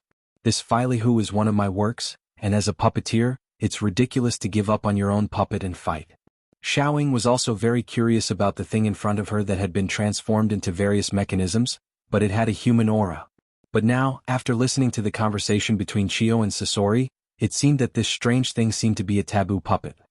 "Chio grandma, is this so-called Filihu a puppet or a human?" When Gaara was taken away, Kankuro tracked Sasori and Deidara alone, but he was completely suppressed by Sasori, causing him serious injuries, and he was infected with a poison that was difficult to cure in the village. After Sakura's group arrived at the Sunagakure, they immediately treated Kankuro and had a good relationship with Chio. Hearing Sakura's question, Chio grandma's eyes flashed with grief, and she said to Sakura, "This kind of puppet is both a puppet and a human. Because its main material is the human body, and even some special puppets need to be transformed from living people. Because it's too cruel, our village listed such technology as forbidden, and it's not allowed to be learned and studied. But my grandson, Sasori, was not satisfied with just puppets made of wood and steel, and secretly began to study human puppets. This is the reason why he left Sunagakure." Just when Sakura was still digesting Chio grandma's cruel way of making puppets, Naruto let out a howl full of anger and sadness. Gaara dash. The conversation between Chio grandma and Sakura was interrupted in an instant, and both of them followed Naruto's line of sight. At this moment, the sand armor that had been protecting Gaara's body was broken, and his closed eyes and unperceivable breath proved one thing: the bijou has been removed and Gaara has lost his life. "Sasori, that's the Kazekage of Sunagakure. That's the place where you grew up, the current guardian." Chio grandma finally couldn't maintain a calm tone and said to Sasori with a bit of grief, "Guardian? If the guardian is at this level, it's better to change it early. Grandma, you're already so old, it's better not to participate in such actions. Isn't it better to retire in Sunagakure with your second grandpa?" Sasori looked at the angry Chio, but his expression was normal, and it seemed that there was a bit of ridicule in his tone for Gaara's lack of strength. "You bastard." Chio didn't react, but Naruto became angry because Sasori insulted his friend.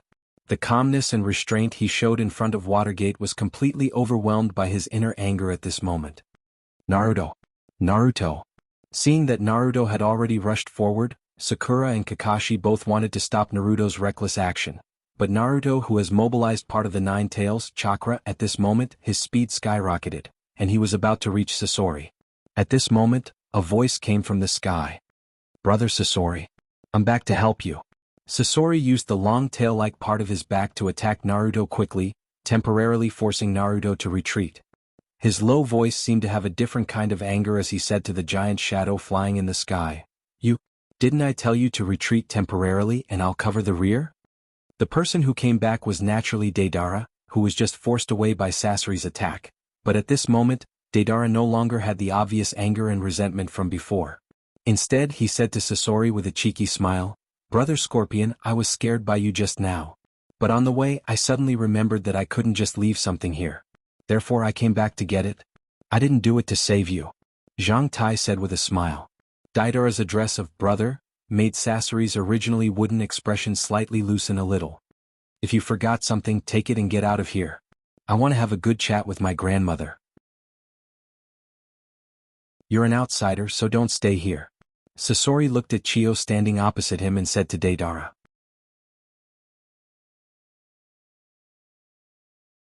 Chapter 378.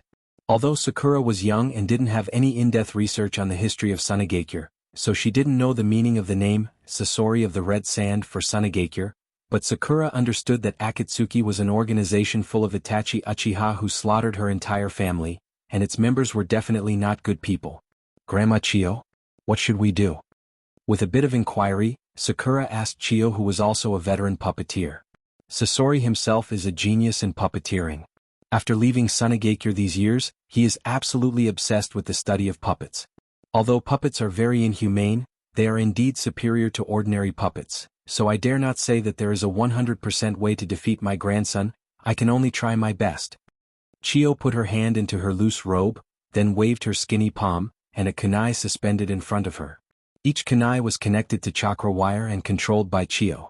It seemed to be a tentative attack. Chiyo shot all the kunai suspended in front of her towards Sasori. The tail that just forced Naruto to retreat directly shot down the kunai flying toward him. Sasori seemed very dissatisfied and said to Chiyo, "Grandma, do you still need to test me like this between you and me?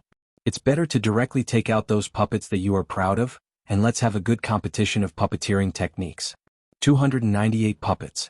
Including the two of you, I have a total of 300 puppets. Sasori's tone was very dull, but there was a bloody smell.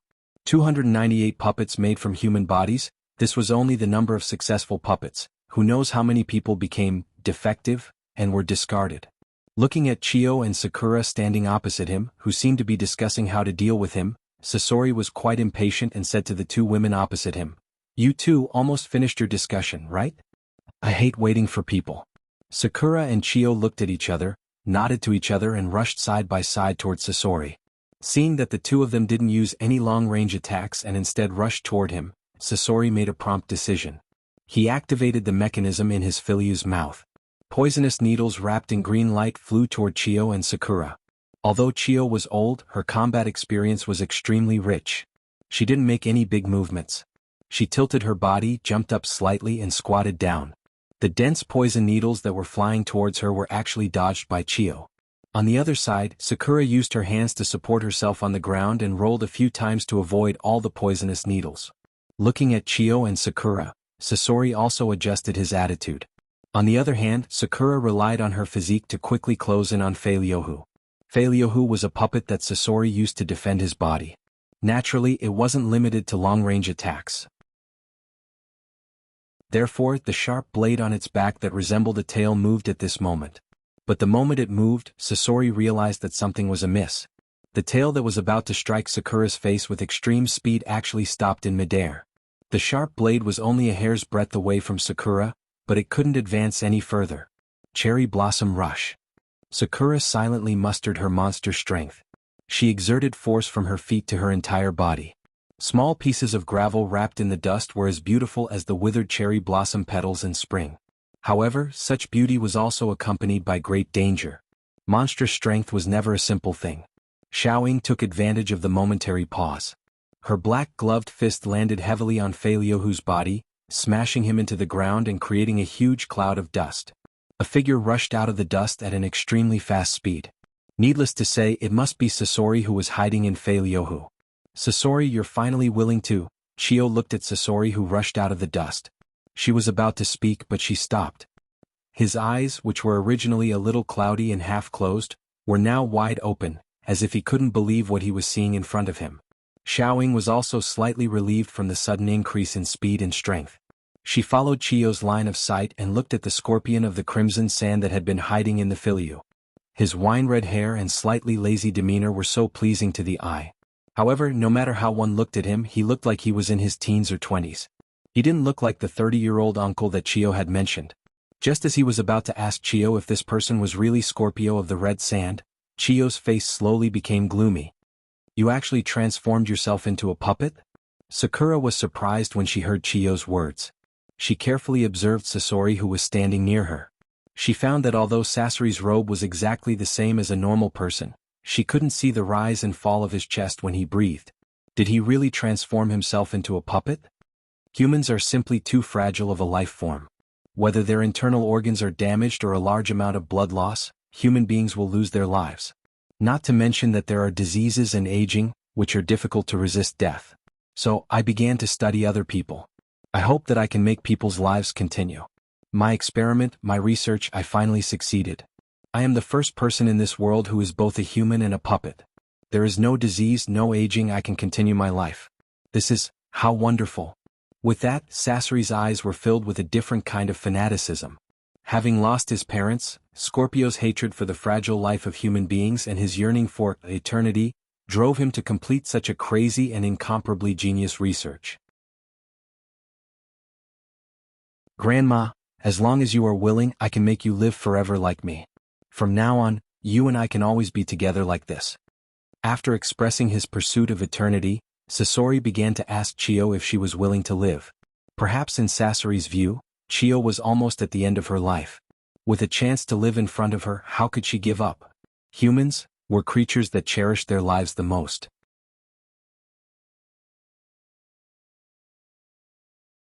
Chapter 379. Big Brother is still as cold as ever.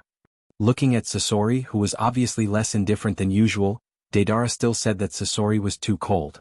He didn't know why, but he felt a sense of incongruity. Don't worry, Big Brother. I will take the things and leave. Maybe it will be good for you and Grandma to have a good chat. With that, a smile appeared on Deidara's face. The huge clay bird he was sitting on changed from a hovering posture in the sky to a diving posture in an instant. Like an eagle preying on a hare, the clay bird also rushed to the side of Gaara, who was lying on the ground with wounds all over his body, and grabbed Gaara with its claws. Big Brother, how is it? Now you can talk to Grandma better, right? Looking at Sasori standing on the ground, Deidara laughed proudly. Although the strength of Naruto and Sakura is not so widely known, Kakashi from Woodleaf and Chiyo Momo, the consultant of Sand Ninja's elder group, are both well-known figures. No matter how strong a person is, as long as they don't reach a certain limit, they will eventually be suppressed by numbers.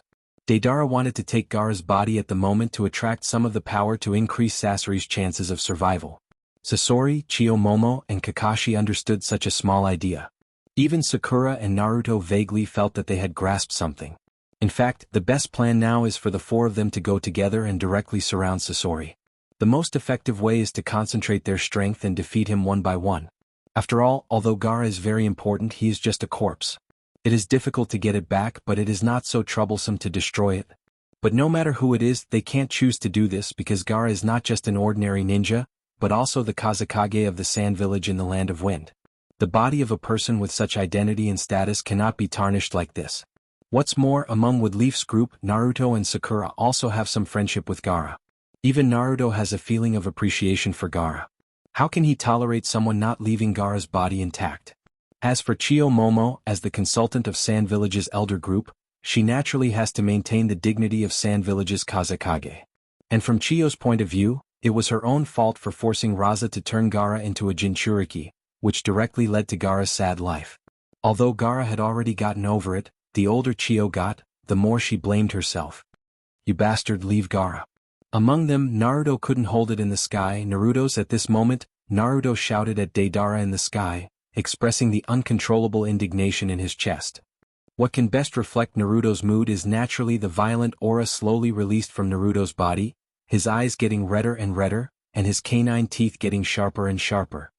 So that's how it is. Woodleaf also sent their man column force over.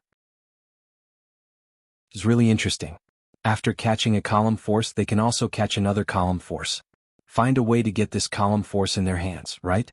Looking at Naruto, who was wantonly venting his inner anger below, Deidara slowly rubbed his own ring on his index finger with his remaining left thumb, and inputted his chakra into it with some frequency, as if he was sending some information. Hey, the kid with the long beard below, you want this guy's body? With that, Deidara also pointed to Gaara, who was caught by the clay bird under his feet. Such frivolous behavior made Naruto even angrier. He shouted at Deidara in the sky, "You bastard, don't always talk nonsense in the sky. If you have the ability, come down and let Master Naruto teach you how to be a good person." Under normal circumstances, it was Deidara who called himself Master to ridicule others. Today it was Deidara who was ridiculed by Naruto. He also felt a different kind of interest for a while. "Boy, do you think I'm afraid of you?" Deidara seemed to be interested. He slightly lowered the height of his clay bird, but he still kept a safe distance and said to Naruto below him, "If you want this guy's body, fight with me in another place. This is the battlefield left for my elder brother and his grandmother. Let's go then. Do you think I'm afraid of you?"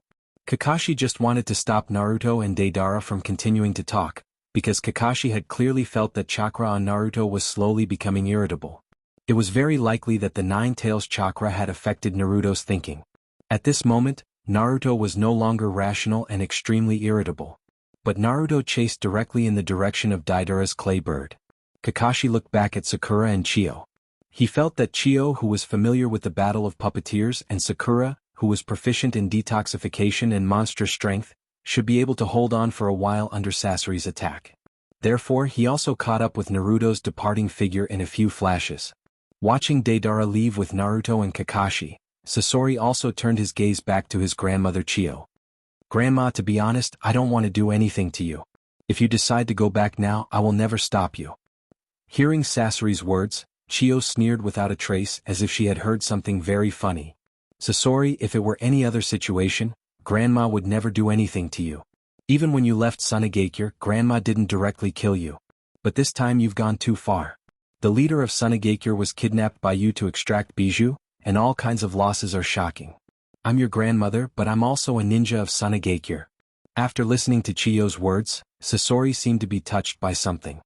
His originally calm, hoarse and low voice suddenly raised a lot and said to Chio, "Don't mention them. Don't mention Sunagakure. Don't mention." There are many reasons for Sasori's defection from Sunagakure. There are reasons for his addiction to the study of puppets, and also his disgust for Sunagakure itself. However, when Grandma Chio was young, she was busy with various affairs in Sunagakure and ignored Sasori's emotions. Concealing the news of his parents' death is also an extremely important reason.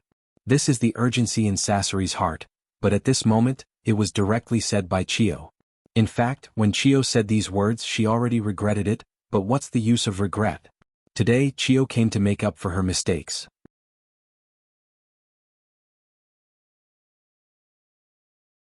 Chapter 380.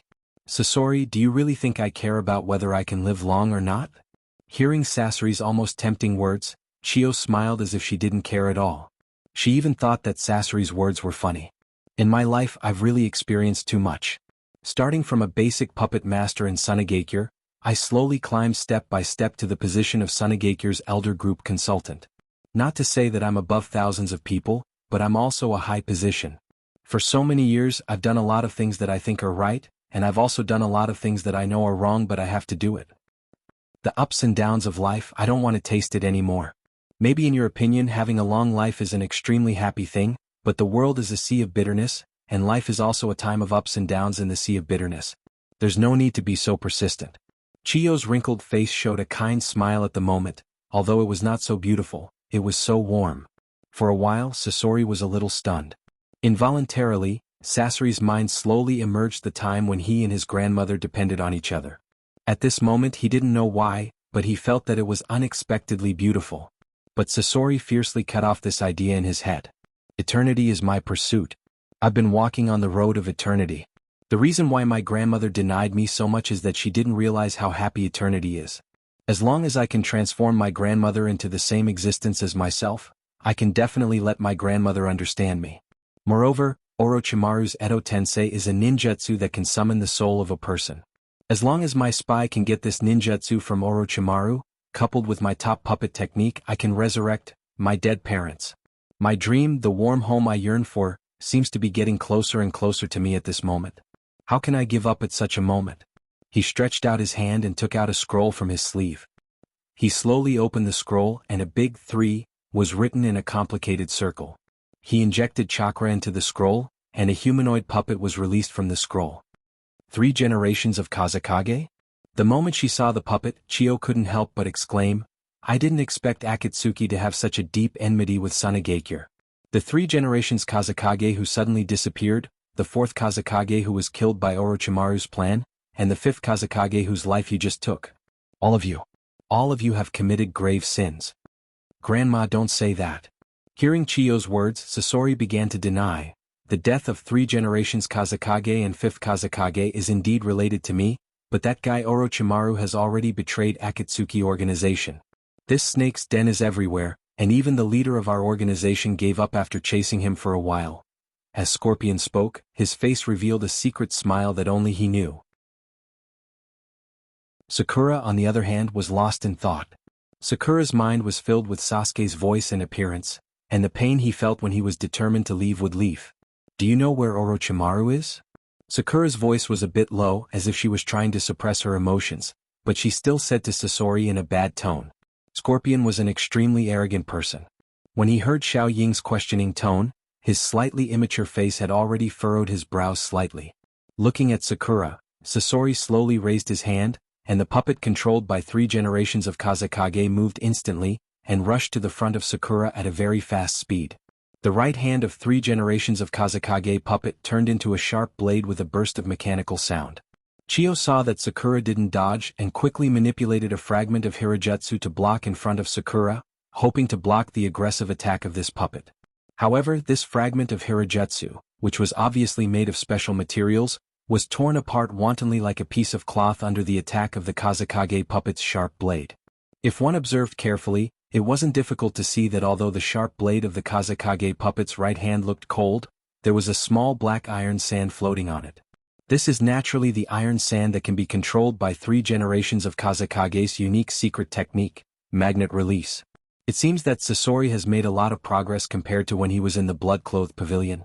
He no longer used the magnet release of 3 generations of Kazekage's rigid technique, but used it flexibly on the puppet's body. Sasori, didn't your grandmother tell you to be respectful and gentle to women? Chiyo's slightly old voice sounded as if she was blaming Sasori. When Sasori followed the voice and looked at his grandmother, he found that in front of Chiyo, there were 2 puppets that he was very familiar with. This is your father and mother? I haven't seen them for so many years, don't you miss them?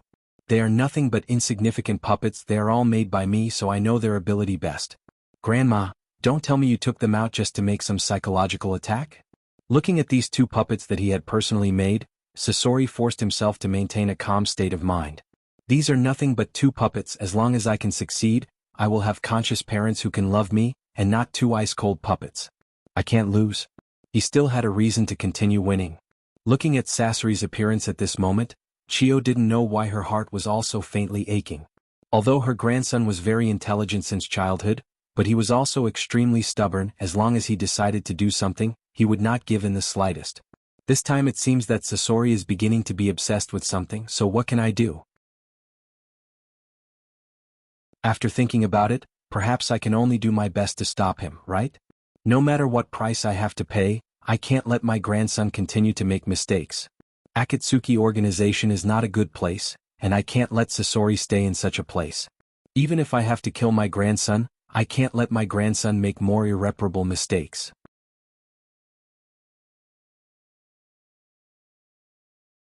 Chapter 381. Let's put aside the battle between Sasori, Chiyo, and Sakura for the time being. Let's turn our attention to Kakashi and Naruto, who had just chased Deidara away. Looking at Deidara sitting on a huge stone not far from him, Kakashi didn't know why, but a different kind of tension suddenly emerged in his heart. When Sakura saved Kankuro in the Sunigakure, Baki, who served as the Kazekage's assistant in the Sunigakure, also told him some information about the 2 ninjas who attacked the Sunigakure this time. This Deidara in front of him, in Baki's words, is a very destructive character who is good at sneaking in and is close to a core destroyer. Generally, such ninjas are the most vigilant target in the war, but in such a small-scale battle, they are also the most vulnerable ninjas, because most of them are weak in single attacks. Kakashi, who was full of confidence at this moment, couldn't help but feel some inexplicable panic in his heart. Oh, he's worthy of being a veteran Jonin of Konoha. He noticed that something was wrong so quickly. But unfortunately you are still 1 step behind. You have now completely fallen into this uncle's trap. Although I don't want to cooperate with this guy, but since he was sent by the boss, there is no other way. Deidara looked at Kakashi with an expression of success, but when Deidara said, that guy, the resentment from the depths of his heart was so clear, as if this person has a big hatred with Deidara. It seems that the internal affairs of Akatsuki are not so harmonious. Kakashi quietly put this information in his heart, although he doesn't know whether it will be useful or not, but there is always some harvest. Putting aside these complicated thoughts, Kakashi slowly moved his steps closer to Naruto, and Naruto seemed to have calmed down slightly because of the change in atmosphere. He also took the initiative to approach his instructor Kakashi and cooperated with him to guard the surroundings. I say, Deadil, you keep calling my partner that guy, that makes me very unhappy. Just when the scene was dead silent, a somewhat rough voice sounded in everyone's ears. Then the owner of this voice, a tall and burly man with a bluish face that resembled a shark, appeared in everyone's eyes. Facing Kisame's half-threatening, half-joking words, Deidara also said with a bad mood, "Humph, that guy regards my beautiful art as nothing. Want me to respect him is simply a joke." Art? Listening to Deidara's words, Kisame slowly opened his mouth, revealing his sharp teeth, and said to Deidara, "I don't understand so much about art in your mouth. In my opinion, using my shark muscles to torture my opponent is the most exciting time." Ho ho ho ho ho. While speaking, the ghost mermaid let out an ear-piercing laugh. Kisame, shut up." Just when Kisame was laughing wantonly, a slightly cold voice sounded behind Kisame. Dressed in the iconic Akatsuki uniform with black background and red clouds, it looked like a medium-length hair with a middle parting. Of course, what was more eye-catching was the pair of 3 Tomo Sharingan that was constantly rotating in the eye sockets. Itachi Uchiha. Looking at this person, Naruto slowly called out his name. This was both Sasuke's brother and the man who had been chasing him and Jiraiya in the ninja world for nearly 2 years. And Kisame, who originally looked very rampant, actually quieted down after hearing Itachi's voice. "Long time no see, Kakashi Hatake." After greeting Kakashi, he looked at Naruto and said, "We meet again, Uzumaki Naruto."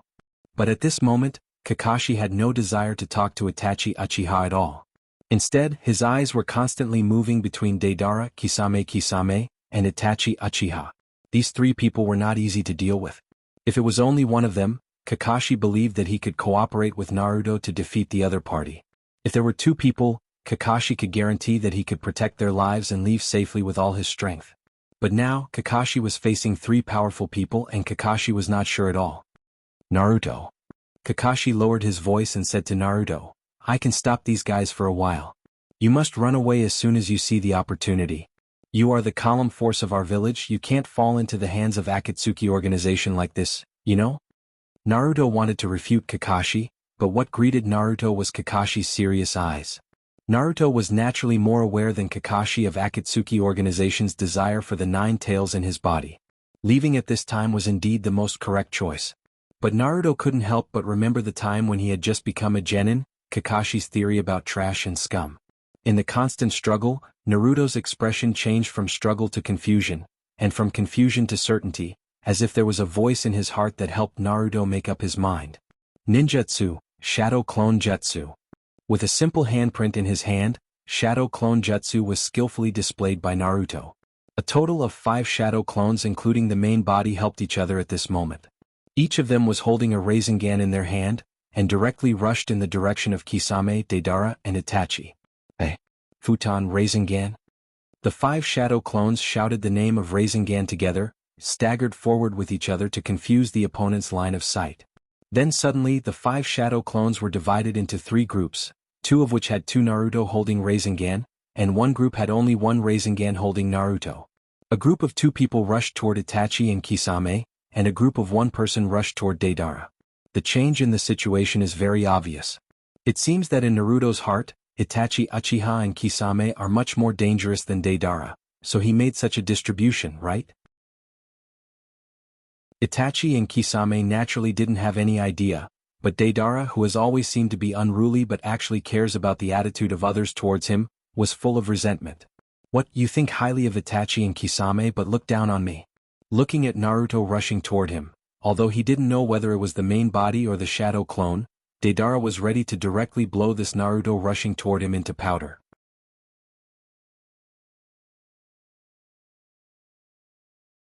Chapter 382. When Itachi Uchiha Kisame, and Deidara thought that they had seen through Naruto's attack trajectory, Naruto's 2 groups of 2 suddenly turned their feet, and all of them directly rushed towards Deidara. The 3 members of Akatsuki weren't standing very far away. In addition, Naruto's main body and clones had accelerated over a relatively long distance before. Suddenly they changed direction. It was unknown whether it was Naruto's main body or clones, but their speed was also very fast. For a moment, Naruto, who should have been attacking 3 people separately, had already pressed 5 Rasengan in his hand towards Deidara's face. Naruto's behavior was actually traceable. Just now, when he was attacking and sprinting, Naruto constantly changed his pace in order to test the best turning angle to maintain his speed. But at that time, who would have thought that Naruto would expose his back to the other 2 members of Akatsuki, and turn to besiege one person? After all, Naruto's main body is... Wait, is Naruto's main body really among them? After all, the battlefield is a fast-paced place, and in many cases, it's impossible to think carefully. On the contrary, Kakashi, who was neither the attacker nor the defender, was standing on the side of the battlefield ready to support Naruto at any time, could see it more clearly. Naruto was no longer the same as before, who only knew how to charge blindly. At this moment, Naruto had begun to try to use tactics flexibly, and speculate the enemy's psychology. Now looking at the 5 Naruto rushing towards Deidara, Kakashi also quickly took out kunai and shurikens from his body, and used his only Sharingan to the extreme, and began to block Itachi Uchiha and Kisame to help Deidara out of the predicament. Unexpectedly, the kunai and shurikens, which he thought could only play a role in restraining Itachi Uchiha and Kisame at this moment, seemed to be really exhausting to deal with them. Although their Sharingan couldn't be faked, Kakashi felt that there seemed to be something wrong with their bodies. When dodging kunai and shurikens, there was always a certain degree of stiffness. Although he didn't know the reason, Kakashi believed that if Itachi Uchiha and Kisame were in this state, he could defeat them. Just when Kakashi was still confidently beginning to analyze his victory record, Deidara, who was originally full of confidence, had a drastic change in his expression at this moment. Although he usually had a fearless appearance, when a crisis really befell him without warning, the fear that came from the bottom of his heart could not be concealed. Naruto saw all of this, and even in Naruto's mind, the scene of Deidara's body being attacked by 5 Rasengan began to emerge. When the Rasengan got closer and closer to his body, Deidara's originally very obvious expression of fear seemed to solidify and became stiff for some reason. Naruto felt that something was wrong and wanted to stop the attack, but Deidara's body suddenly faded from its original color and became a color similar to the explosive clay that Deidara often used, but obviously the purity was lower. It may be that ordinary soil was used, and then the explosive clay was mixed to complete the purpose of plasticity and control. Naruto tried his best to stop his body, but Deidara, who was molded by clay, suddenly sprang out several hands made of clay, firmly entangling all the 5 shadow clones of Naruto who were close to him. Ah! I thought I could only blow up one of the clones to vent my anger, but I didn't expect that they were all aimed at me. I like it very much. Since I like it, I should let you become part of my art. Pseudo. C3. 18. Art. Explosion. Standing a little further away when the word explosion came out of Deidara's mouth, the clay puppet called Pseudo. 18 by Deidara also began to swell. Although there was no earth-shattering explosion like the one that attacked Sunagakure before, it was still powerful enough. Layers of airwaves emanated from the center of the explosion, blowing away Kakashi's shurikens and kunai. Itachi Uchiha and Kisame quickly used chakra to stabilize their bodies, but their clothes were still blown by the strong wind. What a beautiful scene. If it weren't for saving Column Force's life, this explosion could be at least 3 times stronger. It seemed that it was a pity, Deidara comforted himself. Wind release breakthrough. Itachi Uchiha's cold voice suddenly sounded. At this moment, Itachi's hand seals were flying, and a ninjutsu was quickly completed. Although this wind release is not a powerful ninjutsu, it is easy to blow away the smoke that shrouded Pseudo. 18. After all, Itachi Uchiha, who has rich combat experience and meticulous mind, has noticed that something is wrong at this moment. Did he start to use wind release to disperse the smoke and confirm his thoughts? Just when the wind was about to approach the thick smoke, a somewhat muffled sound came from under Deidara's feet. Caught you, you bastard. This voice was so familiar, it was obviously Naruto's voice. Itachi Uchiha also instantly understood what the vague premonition in his heart was about. It turned out that the 5 Naruto just now were all shadow clones used to confuse the public. Was the real killer hiding underground? The ground instantly burst open and Naruto's figure flew out of it. At the same time, Naruto also shouted in his mouth, "Wind release, Rasengan." Naruto actually changed the method of using shadow clones to assist in Rasengan. At this moment he has already cast Rasengan with one hand. But this Rasengan obviously does not have the stable light that it usually has. Instead, it is bright for a while and dark for a while. It looks like it may explode at any time. Yes, Naruto actually hasn't mastered the method of one-handed Rasengan at the moment, but in order not to waste such a surprise attack opportunity, Naruto is also betting that his one-handed Rasengan will succeed. Using his signature ninjutsu Rasengan at an amazing speed, Naruto's blow hit Deidara's chin. The huge impact directly sent Deidara flying, and Naruto also stood in place with a tired look, gasping quickly. Who would have thought that Naruto has grown to such an extent?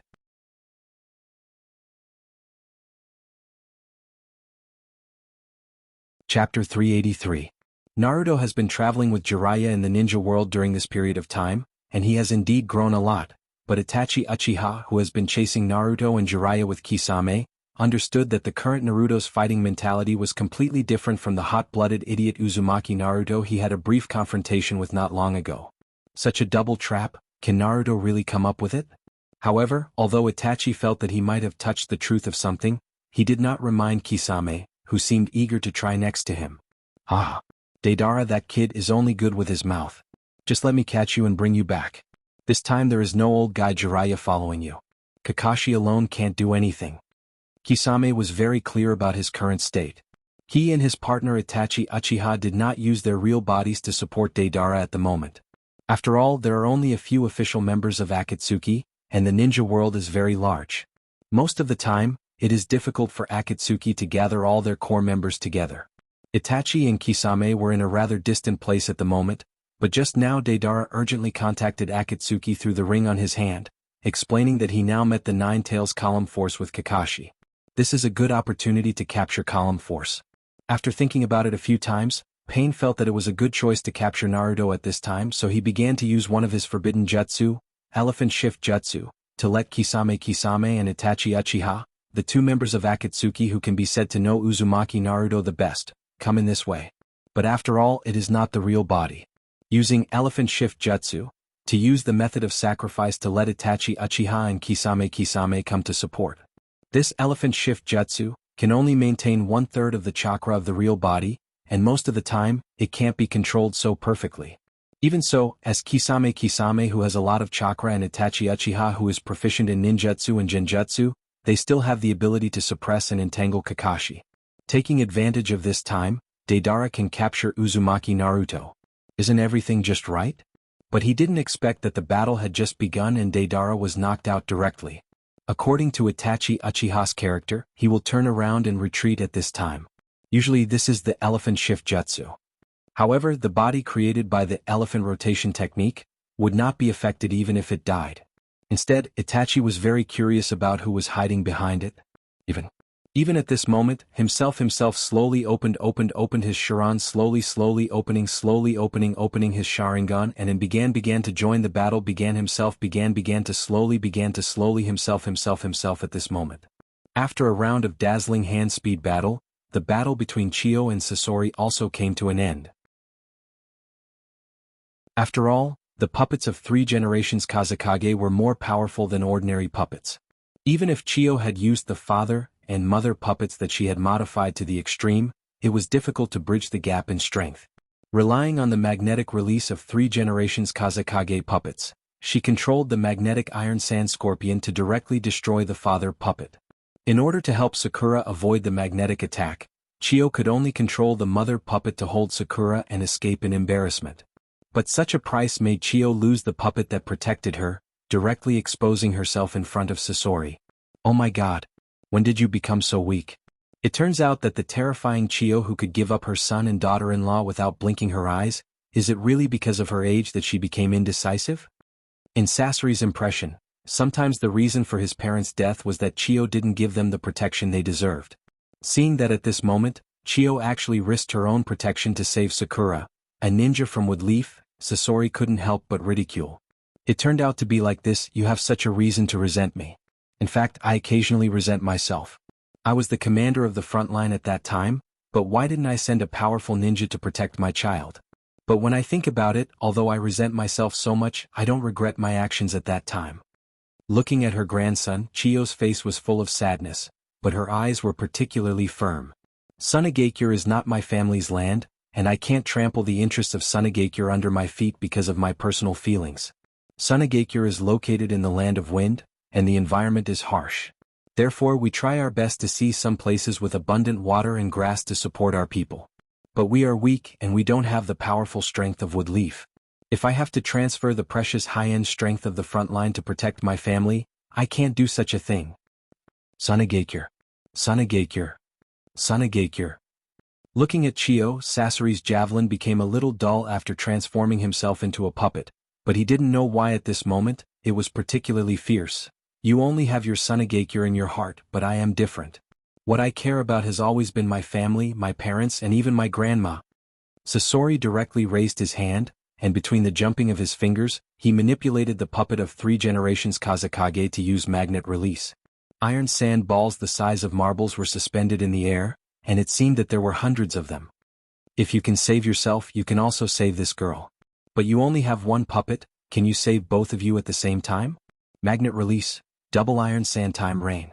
After Sasori shouted the name of the move, the black iron sand balls were like arrows leaving the string, attacking Sakura and Chiyo.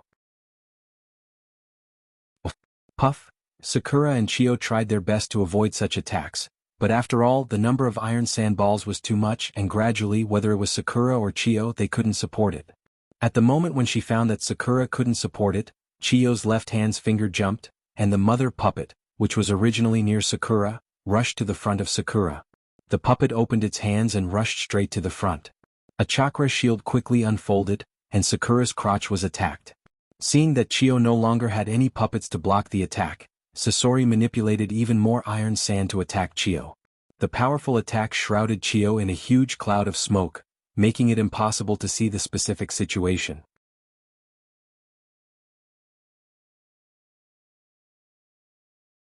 Chapter 384. When the smoke and dust dissipated, Chiyo's figure was still standing in place. However, Chiyo raised her right arm and a chakra shield appeared, just like the chakra shield of father and mother. If you look closely, it's not difficult to find that Chiyo also transformed her right arm into a puppet. My grandmother, aren't you most disgusted with the transformation of the human body? But in the end, you still transformed part of your body into a puppet. This is the road to the future, the road to eternity. Sasori's words really made Chiyo speechless for a while. Chiyo has always accused Sasori of transforming the human body into a puppet, but didn't she also transform her own body? She removed her seemingly crippled right arm from the elbow joint and hid the remaining half of her right arm in a wide robe. When Sakura saw that Chiyo's arm couldn't be used, she naturally quickly went to Chiyo's side and stood in front of her. It looked like she wanted to protect Chiyo. At this time, Chiyo's old figure gently floated to Sakura's ear. Sakura, you still have a chance to escape. Look at my expression. Once I find a chance to entangle Sasori, you will leave immediately. Hearing Chiyo's words, Sakura turned her head and looked at Chiyo. Looking at this old face full of wrinkles, Sakura's heart couldn't be ruthless. Was he really going to let an old man be his shield and leave by himself? What a joke. Chiyo grandma, you know who my master is, right? As Tsunade Heime's disciple, how can I be afraid of fighting? With that, Sakura's face showed a valiant smile. In Chiyo's eyes, this child was very similar to the high-spirited Tsunade she saw on the battlefield in the early years. Sure enough, master and disciple? Even the temper is the same. Looking at Sakura, Chiyo's eyes didn't know whether it was joy or envy, but it was so complicated. Tsunade, this violent woman, also has a good successor, but her successor hasn't the battle just begun? Sakura looked at Sasori as the chakra in her body slowly circulated and condensed. His feet were slightly separated, with one foot in front and one foot behind. He squatted down slightly and clenched his fists. His right fist was placed beside his waist and his left fist was placed in front of him. At this moment, his eyes suddenly became sharp as if a switch had been turned on. Oh! With a soft shout, Sakura stomped her feet and shot out like an arrow. Looking at Sakura, who was rushing straight towards him, Sasori didn't dare to underestimate her. He controlled 3 generations of Kazekage to continuously use magnet release to control iron sand to attack Sakura. However, for some reason, Sakura was able to dodge the increasingly dense iron sand attacks. Sasori also seemed to find that such scattered and easily detected long-range attacks didn't seem to be able to hit Sakura, who was too agile. It seemed that he could only attack in close range. Scorpion, who had decided on the attack strategy, also made a prompt decision, directly manipulating his wind shadow puppet to rush towards Sakura. On the way, all kinds of melee weapons on 3 generations of Kazekage were released. Their palms turned into 2 sharp blades, and their elbows popped out with barbs. At this moment, the 3 generations of Kazekage seemed to have become a machine that could cause a bloody storm at any time. Not only these melee weapons, the 3 generations of Kazekage's body constantly scattered black iron sand into the air, slowly converging into a ribbon-like thing that wrapped around the 3 generations of Kazekage's body, protecting the 3 generations of Kazekage's body. If it was an ordinary melee taijutsu ninja, it would be extremely difficult to fight against such an enemy, but at this moment Sakura not only learned monster strength, but also learned fist techniques from Nangongja for a long time. Unlike Tsunade's strength, Nangongja taught Sakura how to use strength. Cannon fist, air cannon. Sakura's right fist, which was originally placed on the side of her waist, was blasted out like a fierce fire at this moment. Her originally clenched fist was slightly loosened at this moment, allowing the air to flow in her fist. Bang! Bang! A sharp sound was emitted from the center of her fist. Sakura's right fist was wrapped in a layer of energy, forming a nearly spherical shape. A white airflow was emitted from Sakura's fist, which slowly dissipated into the air, looking very powerful. Cannon fist was a short-range fighting technique. It was mainly used within a short distance. Even Nangongja could only rely on the inner strength in his body to make the attack of cannon fist reach a distance of about 10 feet. After 10 feet the attack would lose its power. However, Sakura used the monstrous strength technique she learned from Tsunade to increase the speed and strength of her punches to a level that even Nangongja could not reach. After in-depth research with Nangongja and Tsunade, she used the principle of Hyuga's Bagua, air palm, to create the move air cannon. Although Sakura's fist stopped, the energy wrapped around her fist didn't dissipate. Instead, after leaving her fist, it became even faster and fiercer, bombarding 3 generations of wind shadow puppets. In just a moment, the black iron ribbon that was originally wrapped around 3 generations of wind shadow puppets has been broken, and 3 generations of wind shadow puppets also flew into the sky at a very fast speed. This sudden change made the chakra thread that was originally wrapped around 3 generations of wind shadow puppets to control the puppets in an instant, and Sasori also lost control of the puppets for a while. Sakura made a prompt decision and immediately began to apply monster strength to her legs. Under the blessing of monster strength, her jumping ability greatly increased. Sakura raised her fist and rushed towards 3 generations of wind shadow puppets like a cannonball. Crack! A crisp sound came from the sky and soon spread throughout the battlefield. The 3 generations of wind shadow puppets were blown up by Sakura's punch. The broken shell and the unknown internal parts scattered around, and some iron sand stored inside the body of 3 generations of wind shadow puppets also floated out. Just when Sakura's mind was slightly relaxed, a shuriken suddenly rushed out of the iron sand.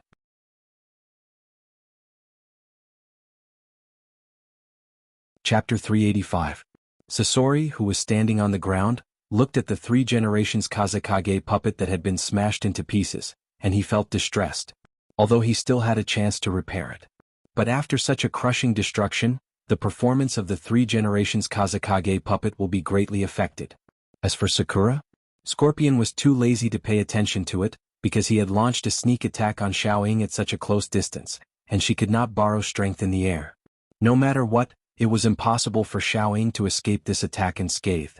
Furthermore, this trump card of his was smeared with a highly toxic poison that he had researched and created. Even with the best treatment, the person would only be able to live for 3 days at most. After 3 days, the person would definitely die. However, what Sasori didn't know was that he also used this poison on Kankuro before. After Sakura arrived at Sunagakure, the first thing she did was to treat Kankuro. After the toxins were extracted, Sakura also took the opportunity to study them. Although she couldn't completely analyze the proportion of various drugs in these poisons, she had made some adjustments according to the general antidote made by Tsunade and made some time-effective antidotes. When she chose to attack the 3 generations Kazekage puppet in this way, Sakura didn't dare to say that she could avoid the large and small hidden weapons and iron sand attacks on the 3 generations Kazekage puppet. As a puppet master, Scorpion would definitely plant poison in all the places where it could be planted. Therefore, Xiaoying also secretly injected the antidote she held in her hand into her own body. Sakura, who was in the air, couldn't avoid being hit by the shuriken hidden inside the 3 generations Kazekage puppet. Although it didn't hit the vital part, there was still a shallow scratch on Sakura's left arm. The scratch wasn't very deep and even blood didn't flow out, but at this moment, Sasori's face had a victorious smile. But everything didn't go as smoothly as Sasori imagined. Now it was time for the antidote to work. The small tube of antidote that had been developed in an emergency could only last for 3 minutes. Within 3 minutes, even if she was attacked by Sasori's poison, she could easily deal with it, but after 3 minutes, it would be a dead end. Sakura slowly moved her body to the side of Chiyopopo, and quietly took out a small tube of reagent from the ninja bag behind her and stuffed it into Chio Popo's hand without a trace. With one hand behind her back, she explained the effect and duration of the antidote to Chio Popo with sign language. "You're not affected by my poison?" Seeing that Sakura had clearly been hit by his own poison shuriken, but she still seemed to be completely unaffected as she approached Chio Popo. Without waiting for Sakura to explain the reason, Sasori guessed the reason. "Is it the kid who wanted to track me near the village? Did you get my poison from him and concoct the antidote?" Sakura nodded, seemingly agreeing with Sasori's statement. Since ancient times, detoxification has been much more difficult than making poison, because making poison can be tried again and again endlessly, but detoxification is often only one chance. Has the little girl in front of me surpassed me in pharmacology? Sasori couldn't help but ask himself. This is really... Looking at Sakura and also looking at Chio, Sasori's stiff face actually showed a smile. I, the dignified Sasori of the Crimson Sand, was actually forced to this point by an old woman and a little girl? It seems that I shouldn't have hidden my strength from the beginning. Let me show you my true strength. With that, Sasori took off the black silk and red cloud robe he was wearing, and stood in front of Xiaoying and Chio with his upper body naked. Although Sakura and Chio also knew that Sasori had transformed himself into a puppet, when Sakura and Chio really saw the upper body of Sasori at this moment, they understood how terrible Sasori had done to himself. Sasori's upper body was pieced together by pieces of flesh that obviously didn't belong to human flesh, like building blocks to build the posture of Sasori's upper body. Sasori's abdomen had been completely hollowed out. Looking at the ropes wrapped in many circles inside, it was obvious that Sasori had transformed his abdomen into something similar to a twisted rope. Near Sasori's shoulder blades, there were also two long iron rods that seemed to be made of steel, and the other end of the iron rods was a sharp blade. On the scorpion's spine, there were many protrusions with holes, and the scrolls were placed in these holes. Sasori, looking at her own grandson, had become like this. Even Chio, who had experienced the vicissitudes of life, found it difficult to accept for a while. Her own grandson ruined his own body like this. Chio's heart couldn't help but begin to burn with anger. Sasori's intact left hand was placed near the right elbow that he had just dislocated. With a light flick of his finger, the arm that he had just dislocated to the ground had already returned to the elbow under the control of Chio. From his bosom, he pulled out a seemingly very thick scroll. His right hand grabbed the scroll and fiercely pulled it. The entire scroll's interior was exposed to the air. After inputting his own chakra into the scroll was immediately activated. A cloud of smoke was constantly produced along with the opening of the scroll, and after the smoke dissipated, a strange-looking puppet appeared. There were a total of 10 such puppets. Each puppet was dressed in a white robe, standing in front of Chio with different postures. Chio opened her hands and stretched them in front of her body. A chakra line was produced from Chio's fingertips and connected to the puppets. White secret technique, Kinsong 10 people. Join. After everything was prepared, Chio Popo used her low and powerless voice to call out the names of the 10 puppets in front of her. Clap, clap, clap, clap. When the Kinsong 10 people completely appeared, Sasori unexpectedly couldn't help but clap his hands, as if he was very excited, and said to Chio, "The move that had been sealed by you is actually used again? It's really worthy of celebration? Then I will also let you see my move." After saying that, Sasori opened a piece of breastplate on the right side of his chest. A chakra line extended out from the hole after the breastplate was opened. 2 of the scrolls on Scorpion's back had been opened at some point in time. In an instant, a large group of puppets in dark red robes stood behind Scorpion. A rough estimate was actually close to 100. This was Red Secret Technique, 100 Machine Show.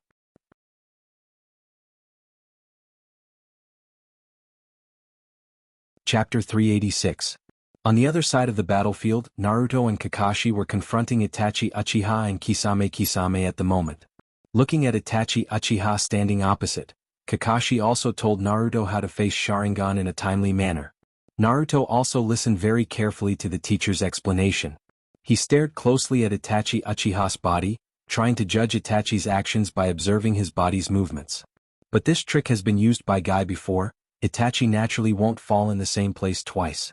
Itachi slowly raised his hand on the side of his body, slowly clenched his fist, and then extended his index finger toward Naruto. Suddenly, Naruto felt his consciousness was in a trance. There was even a feeling of weightlessness, and he couldn't even stand firmly. The originally bright surroundings had suddenly turned into a slightly dim yellow color. Naruto knew that he had been pulled into genjutsu by Itachi Uchiha for a while. Naruto tried to turn his body to observe the situation around him, but he couldn't move. Naruto even felt that half of his body didn't seem to be his own at this moment. Suddenly, a hand grabbed Naruto's neck.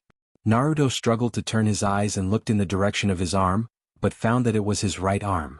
But at this moment, his right arm was covered with a layer of gray aura, just like the completely demonized Sasuke he saw in the Valley of the Final Fate. If Naruto could see his current appearance, he would be very frightened, because half of his body has become Sasuke, who has entered the second state of Curse Seal. Naruto, I didn't expect that after so long you are still so weak. What can a person like you do? A cold voice sounded in Naruto's ear. Naruto was so familiar with this voice, it was the voice of his close friend Sasuke. Yes, if it wasn't because he was too weak, how could he not stop Sasuke from leaving? Just when Naruto was still blaming himself, he felt a surge in his abdomen, and the coat that was tightly pulled up slowly opened at this moment. A pink-haired person came out of his abdomen and looked at him with resentment in his eyes. You promised me that you would come back with Sasuke. Your words were so solemn, and you kept saying that you would bring Sasuke back even if your hands and feet were broken.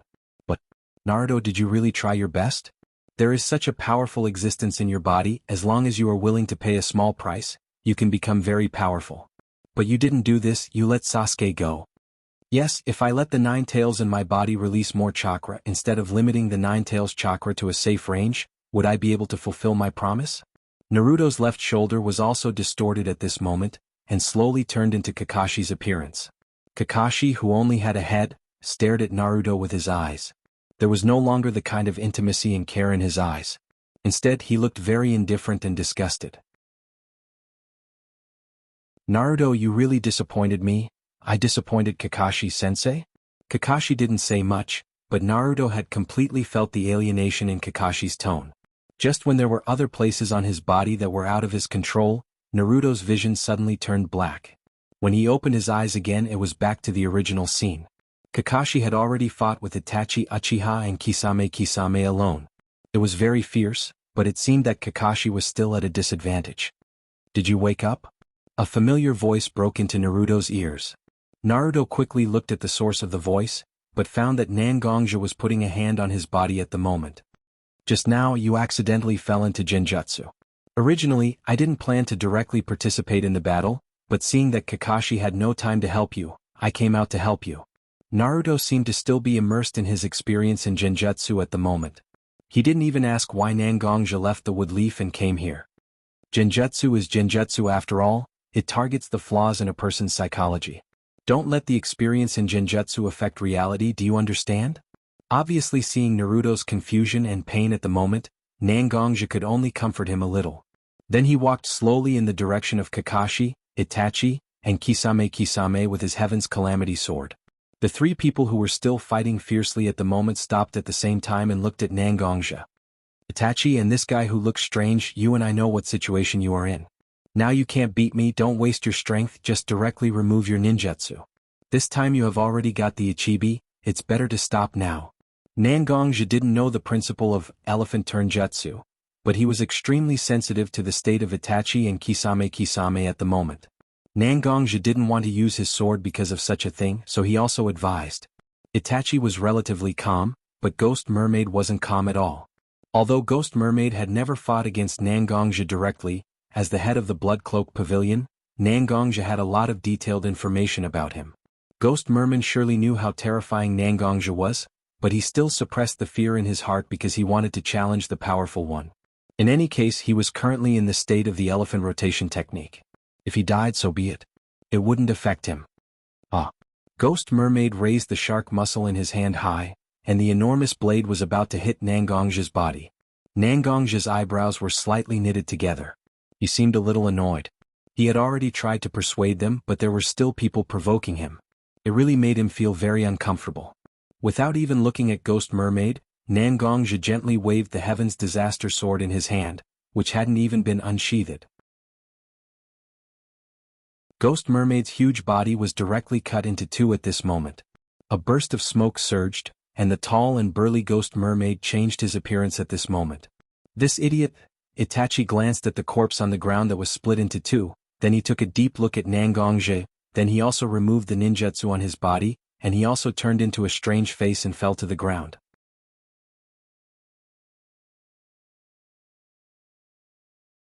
Chapter 387. Facing the sudden appearance of Nangongja, although Kakashi didn't trust him unconditionally like Naruto, as a person close to his father, Kakashi didn't care much about the reason why Nangongja came here. After all, Nangongja was the one who helped him solve the deadlock. When he fought with Itachi Uchiha and Kisame just now, Kakashi was completely sure that these two people were not the real Itachi Uchiha and Kisame. But even if the number of chakra is insufficient, and their bodies are not so flexible, standing in front of him is indeed the existence of two Kage-level ninjas. What's more, Kakashi himself doesn't have much chakra. Just now, Kakashi almost used the power he has been sealing because of Rin's death. Such power. Kakashi really doesn't want to use it so casually. Okay, let's not stand here and stare at each other. With that, Nangongja pointed to Gaara's body that was put on the ground by Deidara in order to attract the attention of Kakashi and Naruto before the battle and said, "Let's take Gaara and join the people of Sunagakure. The Kage of our ninja village naturally has to return to our ninja village." Both Kakashi and Naruto nodded. After looking at each other, Kakashi slowly stepped back, obviously letting Naruto take Gaara's body. With a heavy heart, Naruto walked step by step to Gaara's side. Kneeling on one knee, Naruto carefully checked the large and small injuries on Gaara's body. "I believe you, you have done your best for your village." For some reason, Naruto suddenly began to see scenes in front of him. As the same column force, Naruto and Gaara have the same starting point in life. Both of them were lonely and ostracized by others. At this moment, Naruto suddenly saw the scene of himself lying on the swing at the gate of the ninja school and watching other people's parents come to pick up their children. Those adults and children's disgust and fear were like knives cutting off pieces of flesh from Naruto's heart. And Gaara was no different from Naruto. Everyone who saw Gaara would retreat in the sciences. Some children even threw stones and debris at Gaara in order to show that they were not afraid of Gaara. At that time, Gaara's ability to control sand was not fully awakened. Although the sand blocked most of the attacks, some attacks still hit Gaara directly. At this moment, Gaara and Naruto were very similar. The two of them could only shed tears in the dead of night when no one was paying attention to them. But slowly the two of them became different. Gaara and Naruto, who had been crying, changed their faces at this moment. Naruto had a stubborn smile on his face. Even with tears in his eyes, he was still so determined. He seemed to believe that everything would change because of his efforts. Slowly, Sakura and Sasuke's figures rushed to Naruto's side. Although the three children didn't appear to be very close, no matter how you looked at it, you could feel that they cared for each other. With Sakura and Sasuke, Nangongja, Irika, and Kakashi also walked to Naruto's side. Slowly, more and more people gathered around Naruto. Naruto was smiling brightly at this moment, smiling so happily. Gaara's face became colder and colder. Even his original face was covered by his sand armor. The big love character on his forehead looked so conspicuous. The scarlet color seemed to tell everyone that he was Shura who only loved himself. Maintaining such coldness and madness, Gaara grew up little by little, but drops of blood dripped from his hands from time to time. However, Gaara's eyes seemed to be full of sadness. "We're the same, but I'm luckier than you. I met many people who cared about me and didn't leave me. I believe you actually met them, but you haven't had time to open your heart yet. Over the years, while I was traveling in the ninja world, you became the Kazekage of Sunagakure. Presumably, there are also more and more people standing by your side encouraging you to move forward. Now, let me take you home." With one hand holding Gaara's shoulder and the other holding Gaara's leg, Naruto picked Gaara up. The sand armor that had been covering Gaara's body also withered at this moment. Gaara doesn't need such a thing to protect his body and mind anymore, does he? Behind Naruto, Nangongja and Kakashi's eyes were also full of sympathy and sadness. There are still too many fools in this world. Isn't it these short-sighted people who twisted a kind heart into a demon? Kakashi and Nangongja were very fortunate to be able to enter Naruto's world when Naruto needed it the most. It's great to let Naruto still be the optimistic and naive child. Around Sasori and Chio, there were puppet parts all over the place. Sasori's red secret jutsu, 100 machine manipulation, was very powerful. Sasori once conquered a small country with this ninjutsu, which shows how terrifying it is. However, Chiopopo's white secret technique, near Pine 10 men, was also known as a powerful puppet that could fight against 10 men. There were also various kinds of combination skills between the puppets. She was evenly matched with Scorpion's close to 100 puppets. However, Chiyo was old after all. Although the power of the Kinmatsu Tenmen was powerful, Chiyo was still a little lacking in stamina in a protracted battle. However, Sakura, who inherited Tsunade's monstrous strength and Nangongja's martial arts routine, was on Chiyo's side. Sakura and Chiyo cooperated perfectly when the opportunity presented itself. A Kinmatsu Tenmen puppet suddenly spat out a mechanical ball from its mouth. Sakura quickly grabbed the mechanical ball, passed through the layers of obstacles of the 100 machine manipulation puppets, and forcefully threw the mechanical ball in her hand towards Sasori.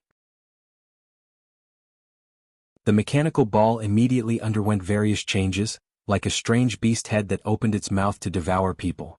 When Sasori was hit by the beast head, the huge impact also directly affected Sasori's body, and he was directly nailed to the cliff next to him by the beast head.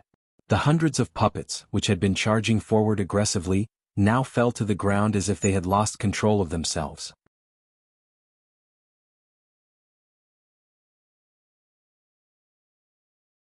Chapter 388. The beast head transformed by this mechanical ball seems to have the effect of isolating chakra. The chakra threads that originally appeared from Scorpion's body have all disappeared at this moment. Of course, those puppets that were controlled by Scorpion lost control at this moment and naturally collapsed to the ground. Grandma Chiyo, where is the antidote I just gave you? Hurry up and use it. I just saw that you were scratched by Scorpion's puppet. You must not be careless. There was still a little distance between Chiyo and Sakura, but Sakura has already begun to remind Chiyo loudly. At this moment, Chiyo also felt that her body began to be a little numb, her hands trembled as she reached into the ninja bag on her body, apparently preparing to take out the antidote that Sakura just gave to her. But Sakura's originally concerned eyes became a little panicked at this moment, because at this moment, a puppet behind Chiyo stood up tremblingly. Looking back at Scorpion who was sealed in the beast head, but at this moment, the energy ball with the word Scorpion written on Scorpion's chest has disappeared, and the eyes that originally looked somewhat human at this moment have completely turned into a lifeless white. Chiyo only felt that the side of her face suddenly felt warm, that kind of feeling was like the touch of blood. At this moment, Xiaoying was already standing behind Chiyo Popo, using her own body to block the blade of the puppet that stood up trembling just now. The injury caused by this blade was very deep, directly penetrating Sakura's abdomen. Although Sakura avoided the vital parts in time, her body was still involuntarily affected by the poison. The time of the antidote has passed. Sakura? Looking at Sakura who blocked the blade for her, Chiyo was also full of surprise. However, the stinging pain from the poison directly invaded Chiyo Popo's brain. Chiyo Popo's originally weak body was no longer able to stand up. Quick, use the antidote. Sakura also noticed that Chiyo's mother-in-law's condition was not good, so she immediately said to Chiyo intermittently. The price she had to pay for speaking like that was the wound on her abdomen. She vomited blood from her mouth. At this moment, the sword in the hand of the puppet that Scorpion possessed was naturally laced with Scorpion's special poison. The poison constantly played its role, and the feeling of numbness soon began to spread throughout Sakura's body. However, Sakura suddenly felt a cooling sensation in her legs, and the numbness slowly faded away. And the reason for these changes was naturally because Chiyo, who was already paralyzed on the ground, had used her own antidote on Sakura. Looking at Chiyo, who sacrificed her chance to detoxify the poison in order to save Sakura, a ninja from Woodleaf, Sasori's eyes were also in a trance. If his grandmother had been so humane and not so tyrannical, would his parents still have a chance to live? Would he be able to live his own life like a normal person? Not knowing why, Scorpion suddenly had a little doubt about his choice. But after all, Sasori had adhered to his own ideas for so many years. Such complicated thoughts were not unheard of. Naturally, Sasori quickly drove such doubts out of his mind. He tried hard to pull out his sword from Sakura's abdomen, but Sakura held the sword tightly, not letting Sasori succeed. Such a scene of Chiyo loving Sakura, and Sakura risking her life to protect Chiyo, was so dazzling in Sasori's eyes at this moment. Why can't I be like Sakura and get the care of my grandmother? Why have I always been scolded and indifferent? With the birth of this thought in his heart, Sasori's eyes became more and more crazy. His right upper arm suddenly rotated as if opening a mechanism. His upper arm and lower arm suddenly separated, and a sharp blade appeared in front of his upper arm. At this moment, Sakura also didn't react because of the sudden change. She just watched Sasori attack Chiyo. But Chiyo's fingertips twitched, and two figures suddenly appeared in front of Sasori. The familiar face made Sasori, whose emotions were fluctuating violently, stagnate for a moment. And it was this moment of stagnation that allowed the long swords in the hands of the two puppets, father and mother, to penetrate the core of Sasori's consciousness and power. In the end, the most important thing in your heart is still your parents. Sasori? Looking at Sasori, who was penetrated by the sharp blade, Chiyo's voice trembled slightly. After all, she killed her grandson with her own hands. Just when Chiyo wanted to say something, Sakura's body slowly fell to the ground. This girl, in order to stop me, has been keeping the long sword with poison inside her body. Her antidote may be effective, but in the face of the continuous erosion of the poison, even the antidote has a time when it will fail. It seems, she is also going to die? Hearing Sasori's words, Chiyo immediately tried her best to move her body to Sakura's side. With the medical chakra attached to her hands, she slowly treated Sakura's wounds, and from time to time she also encouraged Sakura. "Grandma, when did you become so confused?"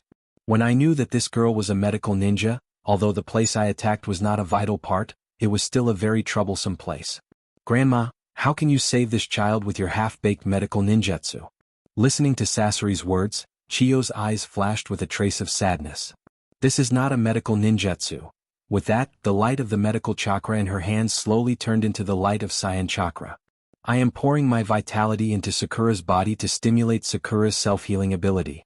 No matter how serious the injury is, it is not worth mentioning under the full operation of the human body repair system." Sharing vitality? Hearing Chiyo's words, the face of his father and mother involuntarily appeared in front of Sasori's eyes.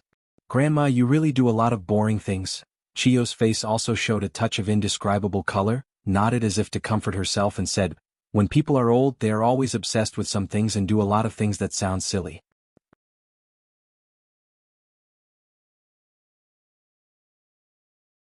Chapter 389.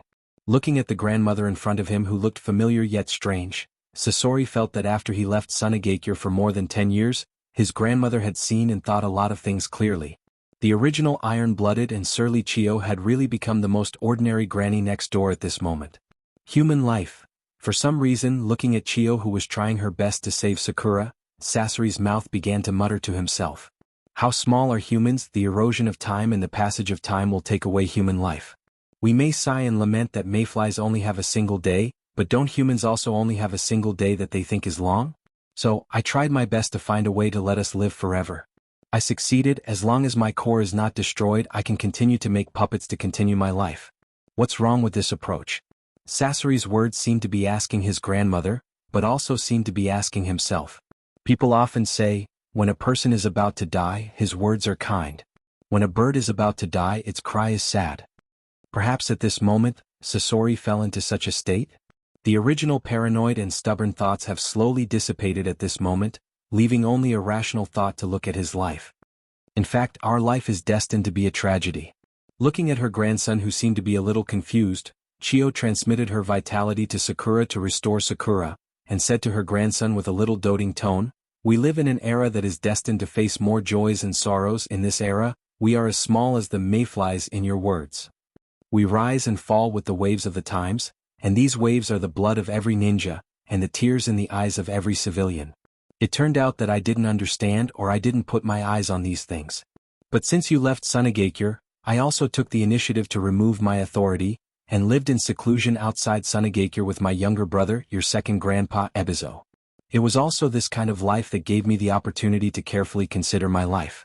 The life of fishing, playing chess, and even pretending to be dead every day was actually more satisfying than the life that I had lived for decades before. It was this kind of life that made me understand that everyone is equal, and everyone's life is worth respecting." As she spoke, Chiyo raised her head and looked at the scattered puppets belonging to Scorpion. These puppets were all human puppets, made from human bodies. "Back then, when I discovered that you were creating human puppets, I wasn't that against it. This was because human puppets did have their own advantages, which ordinary puppets couldn't compare to. But as the chief advisor of Sunagakure, I can't tolerate and hide such things. That's why I lost my temper at you at that time, thinking that you don't have a long-term vision. But, Scorpion, my grandson, you are also someone who has suffered the torture of the death of your family. Don't these human puppets have their own families? Perhaps they have their own children.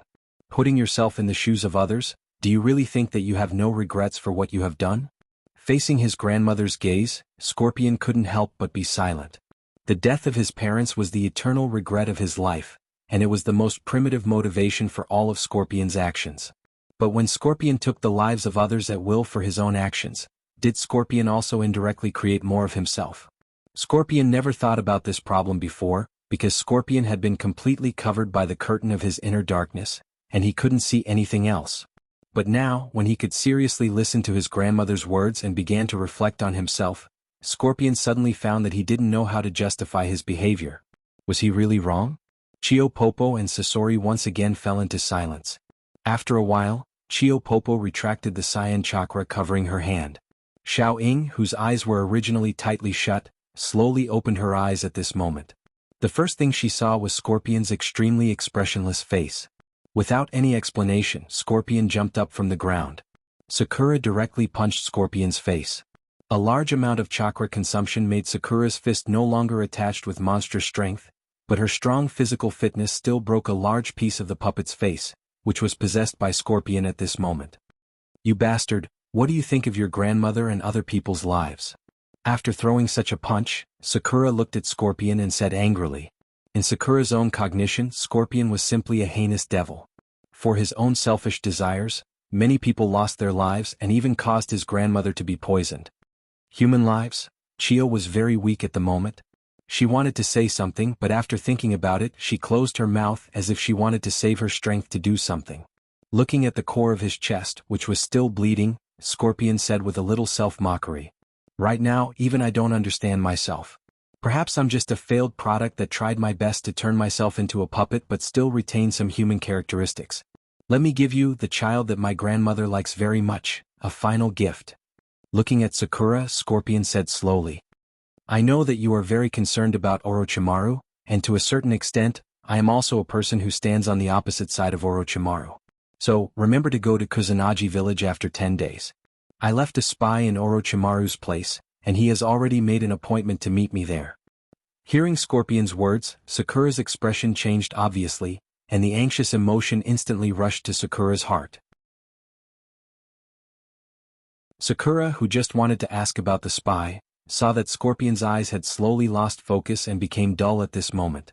But Sakura quickly adjusted her mentality. After all, there is still a poisoned Chio around her. The most urgent thing at the moment is to save Chio's life, isn't it? "Grandma, I will take you back to the village with the fastest speed. I will do my best to make an antidote to save your life."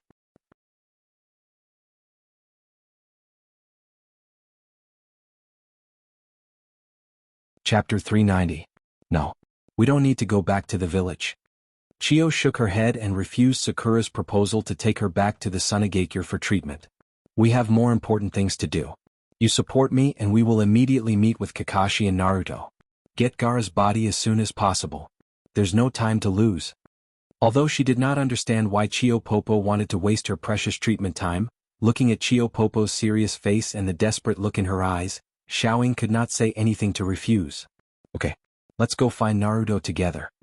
Following the direction of Naruto and Kakashi's departure, and Kakashi's habit of leaving marks in the direction they passed, Sakura quickly found the location of Kakashi and Naruto.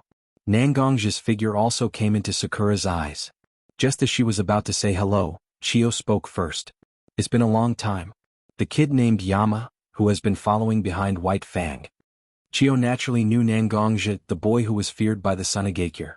The moment Nangongja saw Chio Popo, he was keenly aware that Chio Popo's life force was constantly flowing away in an unnatural manner. "It's indeed been a long time, Chio. Seems you've made up your mind?" Kakashi, Naruto, and Sakura were all confused at this moment, but Chio instinctively felt that Nangongja had discovered the situation of her own reincarnation technique. Nodding her head, Chio turned her gaze to Gaara's body, who was held by Naruto. "The Sunagakure, the land of wind, can't lose Gaara, can't lose the fifth Kazekage. I've already made up my mind." Hearing Chio's words, Nangongja nodded and said to Naruto, "Naruto, put Gaara's body on the ground and Chio may wake him up." "Wake him up?" "But Gaara is already." Although he has accepted the fact that Gaara is dead, Nangongja, a person he trusted very much, suddenly said that Gaara can be saved, and Naruto was suddenly overwhelmed with joy. Naruto didn't know how much it would cost to reverse life and death. However, Kakashi and Sakura already had some faint guesses. Looking at Chiyo Popo's resolute appearance at the moment, no matter how they looked at it, it seemed like she was ready to die. Chiyo stretched out her thin arm and stopped Sakura from supporting her. Chiyo walked to Gaara's side with her own stumbling steps and slowly squatted down. The familiar Saiyan chakra light had now covered Chiyo's hand, and nearly 70% of the vitality that Nangongja had just sensed was gathered in Chiyo's palm. There are also differences between human column force and human column force. The seal on Gaara's body is to seal Shikaku in his own body. Only when he enters the Dojutsu mode can he exert the seal of Ichibi chakra. So although Gaara and Shikaku are still in a life and death relationship, they are not as close as I thought. In fact, there is still vitality hidden in Gaara's body. As long as the right method is used, the power in Gaara's body can be awakened. Originally, I created self-reincarnation to give life to the puppet, but now it can only awaken the vitality of one person. This ninjutsu that originally made me hopeful and then tormented by conservative disappointment has now come in handy. It's me, who single-handedly contributed to Gaara's tragic life. Then let me give Gaara a second life. Chiyo wrapped the chakra in her body with her vitality and constantly transmitted it to Gaara's body. Looking at Chiyo's obviously tired look and the flickering chakra on her hand, Naruto slowly put his hand on Chiyo's hand and used his chakra to stabilize the chakra channel on Chiyo's hand. I'm very happy that a child like you can appear in the world created by us old fogies. Looking at Naruto's anxious face at this moment and seemed to be very worried about Gaara, Chiyo couldn't help but say, "We old fogies either actively or passively made the world worse and worse. Slowly, it seems that the only thing left in this world is cruel killing and cold calculation, but your appearance makes me believe that the ninja world can still change for the better. I have done good things and bad things in my life and I don't know what kind of person I am. But I have to say that I'm not as good as you children. You are better than us and you are more likely to make the ninja world different. Whether it's with Leaf or Sand Ninja or even other places, they will change because of you young children. Although I'm old, I'm getting better and better at reading people. I believe in you, you will definitely make the world change." After saying that, Chiyo raised her head and looked at Naruto and said to Naruto, "You may be the person who knows Gaara the best and is most likely to enter Gaara's heart. I hope you can help Gaara if you can. Because perhaps only you can understand Gaara's pain and Gaara also understands your pain." No matter how slow Naruto is, he has already heard the meaning of Chiyo's words. "Grandma, just as he was about to say something, a smile appeared on Chiyo's face. "Well, you and Sakura are exactly the same. You can't save this old woman, so don't be so sad. I have long wanted to reunite with my son, daughter-in-law, and my grandson. They may have been waiting for me in the Pure Land for a long time." Silence. Perhaps only silence can express the sadness in everyone's heart at this moment. With the passage of time, the life aura on Chiyo's body has become thinner and thinner, and Gaara's body has been rejuvenated. Although he hasn't opened his eyes yet, everyone knows that Gaara has gone to the underworld, but he was pulled back by force.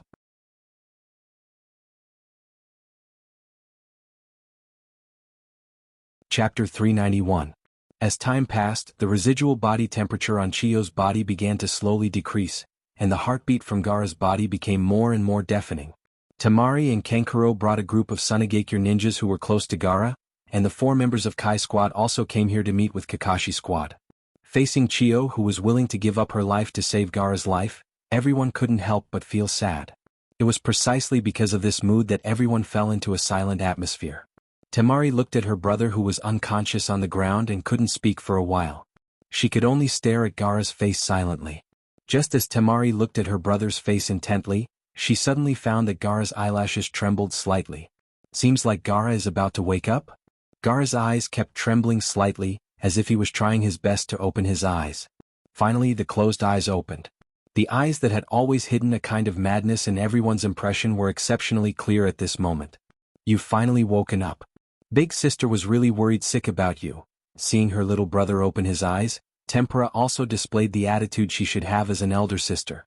Although Kankuro, who was standing on the side, didn't speak, the deep strangeness in his eyes was so obvious. Since meeting Naruto, Gaara also slowly began to try to accept his sister and brother and let them slowly get close to his heart. But after this near-death experience, Gaara suddenly felt that the gap between him and his sister and brother had become less. Looking around, there were some familiar faces.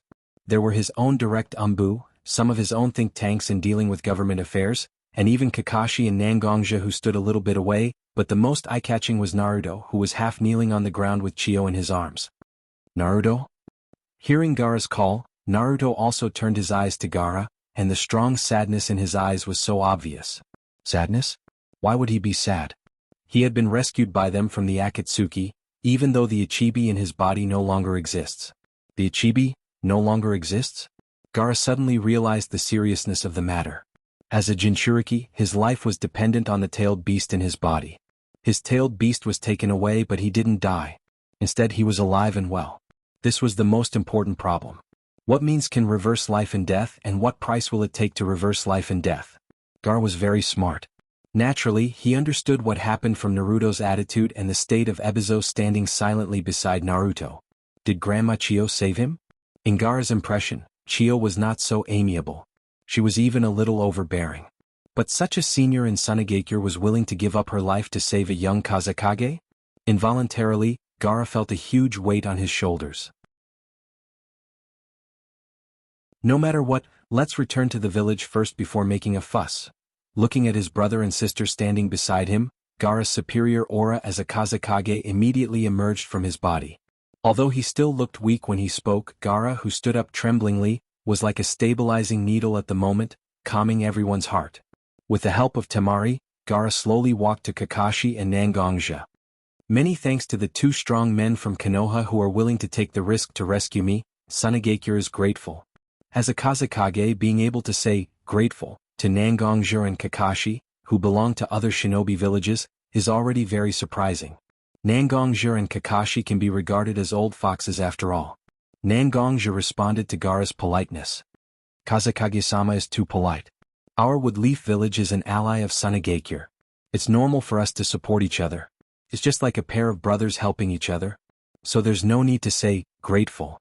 Although Nangonja doesn't regard Woodleaf village as his spiritual sustenance, he still belongs to Woodleaf in name after all, and the loyal followers of Woodleaf, Naruto, Sakura, and Kakashi are standing beside him. Nangonja naturally can't avoid such a scene. You guys have worked hard to rescue me. Why don't you go to Sunagakure with us to have a good rest?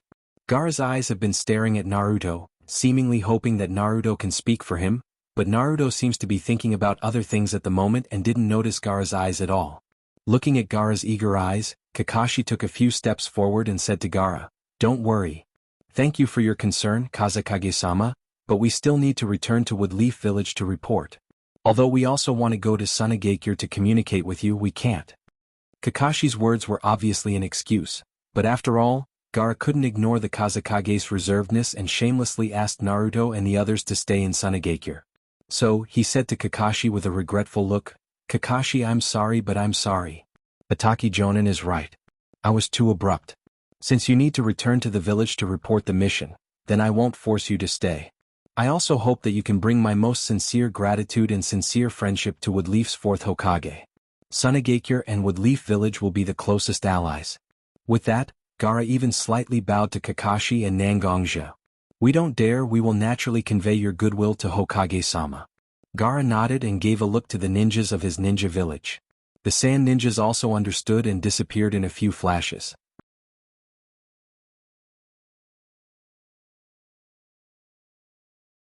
Chapter 392. Seeing that the Sunagakure people had left, Sakura slowly told Sasori about the so-called gift of Sasori, the precious information about Orochimaru's whereabouts. In fact, Nangonja and Kakashi could have promised Gaara to go to Sunagakure, but Sakura's secret gesture made Kakashi come forward and say words of refusal to Gaara. "So what are you going to do?" Looking at Sakura, Naruto, and Kakashi, Sasuke-sensei, Nangonja couldn't help but ask. "I don't know, my mind is in a mess now." Sakura raised her head and looked at Nangonja with an indecisive look. Although Kakashi didn't speak, the struggle in his eyes was very obvious. Orochimaru is not an ordinary ninja. His ruthlessness and viciousness are obvious to all. Although Kakashi also hopes that Sasuke will not go on any evil path, if the price of doing so is to push his two subordinates into a more dangerous situation, Kakashi is unwilling to do so. Looking at Sakura and Kakashi, who obviously couldn't make up their minds, Naruto's face showed a determined look. "We're going to find Sasuke.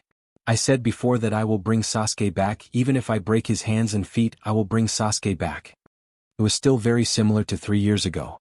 When it came out of Naruto's mouth again, the determination and seriousness in it not only did not fade but became stronger. Naruto, don't be impulsive. Sasori himself is a member of Akatsuki. We can't believe the information he gave us so straightforwardly. You are Nine Tails Column Force. You are their target. Have you ever thought about what if this is a trap? Taking a step back, even if what Sasori said is true, we can indeed learn Sasuke's location through such a spy, but do you think Sasuke will listen to you so easily and go back to Woodleaf with you? Looking at Naruto, Kakashi tried his best to analyze the situation and possible dangers for Naruto. After all, Naruto's identity is too sensitive. Not only is he Nine Tails Column Force, the child of Woodleaf Yondaime, but Naruto's strength is only barely enough to reach the lowest limit of Jonin. With this kind of strength, he did not have the capital to act recklessly. At the beginning, Sasuke left Woodleaf with his own consciousness. This is well known to both you and me. Do you think that even if you ran in front of Sasuke so straightforwardly, even if you tried your best to persuade him, you can reverse Sasuke's mind? Naruto, you are not a person who can manipulate the will of others. Are you sure you can do it? Kakashi's rather heavy tone made Naruto silent for a while. Although he has always believed that Sasuke was bewitched by Orochimaru to leave Woodleaf, in fact, he still knows in his heart that if Sasuke didn't have such thoughts, even if he was bewitched, it would be meaningless. Kakashi-sensei. I know that in your opinion my current behavior and thoughts are very naive and meaningless, but Sasuke is my teammate and my best friend. I can't easily give up such a person. If I give up the opportunity to get my best friend back, I will regret it for the rest of my life. This is a knot in my heart. This time, let me willfully go to see Sasuke. It's my last effort. If I don't succeed this time, I am willing to give up my obsession with Sasuke. Obviously, Naruto also made an extremely difficult decision. But Naruto had to do this because Kakashi and Nangonja were here. Even if he wanted to go to Sasuke, he would be stopped directly. So he might as well add some conditions to make Kakashi and Nangonja agree to his request. Naruto's determination seemed to have slightly shaken Kakashi. Kakashi looked at Nangonja for help. It seemed that he wanted Nangonja to stop Naruto from doing such an impulsive act. But Nangonja obviously knew Naruto's character better. This stubborn temper of not turning back even if he hit a wall would not change, so Nangonja could only follow Naruto's words and said to Naruto, "Naruto, remember your promise. This is your last chance to be willful. I hope you can seriously fulfill your words." Naruto nodded as if he was making a promise to Nangonja. Nangonja also slowly put his arm around Kakashi's neck, and whispered in Kakashi's ear, "You and I both know Naruto's character. Even if we can stop him for a while, we can't stop him for a lifetime. This time you follow the two of them to find Sasuke. You don't even have to think about it to know that they will not bring Sasuke back to the village. So our fundamental purpose is actually to stabilize Naruto so that Naruto will no longer be so obsessed with Sasuke." After listening to Nangonja's words, Kakashi said to Nangonja with a little doubt, "I'll follow? You mean you're not going?" Nangonja nodded and said to Kakashi, "I won't go with you to find Sasuke this time. Although I have a little bit of relationship with this child, I'm not so obsessed with him. This time I just happened to meet you at the right time. I have more important things to do." Just happened to meet? In fact, Kakashi didn't hear Nangonja's words in his heart. How can someone just happen to go all the way from Woodleaf Village to Kawa Country? But the so-called more important things in Nangonja's words are very likely. After all, for Kakashi, who is more familiar with Nangonja, Nangonja is shrouded in a mysterious veil.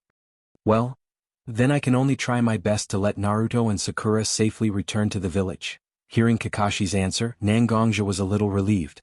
Waving his hand slightly to Kakashi, Nangonja's figure appeared on the branch. In one direction, Nangonja began to use his light kungfu. This time he came out because of the Akatsuki's movement. Seeing the three members of the Akatsuki with his own eyes, he also got some useful information. The almost childlike love and hatred between Naruto and Sasuke, in Nangonja's view, was not as important as the Akatsuki's movement. Therefore, Nangonja is now also trying his best to rush to the headquarters of Blood Cloak Pavilion, hoping to use the headquarters information and the help of personnel to predict and hinder the Akatsuki's movement as much as possible.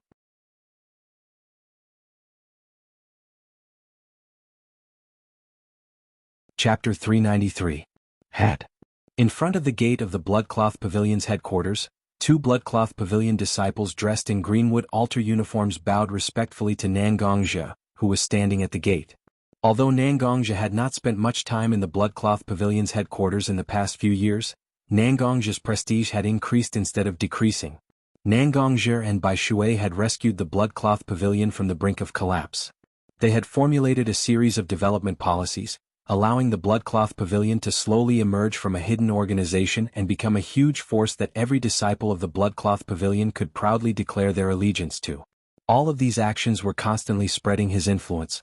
Just like the two disciples who were looking at Nangongja with longing, most of the disciples of the Bloodcloth Pavilion had a yearning and admiration for Nangongja. The altar master of the Five Elements altar, who was originally the center of power in the Bloodcloth Pavilion, had now retired to the second line. As the head, Nangongja had become the core of all the disciples of the Bloodcloth Pavilion. No need to be so polite. Go and inform the altar master of Bai Shui to come to my office. I have something important to discuss with her. Nangongja gently raised his hand in the air. The two disciples who were bowing to Nangongja were now supported by an invisible force. After witnessing Nangongja's powerful strength and seeing Nangongja's peaceful attitude toward disciples like them, the two disciples were grateful and nervous. Yes, we understand. The two disciples looked at each other. One of them turned around and entered the headquarters, running toward the office of the Bai Shui altar. Nangongja nodded to the other disciple and entered his office in the Bloodcloth Pavilion.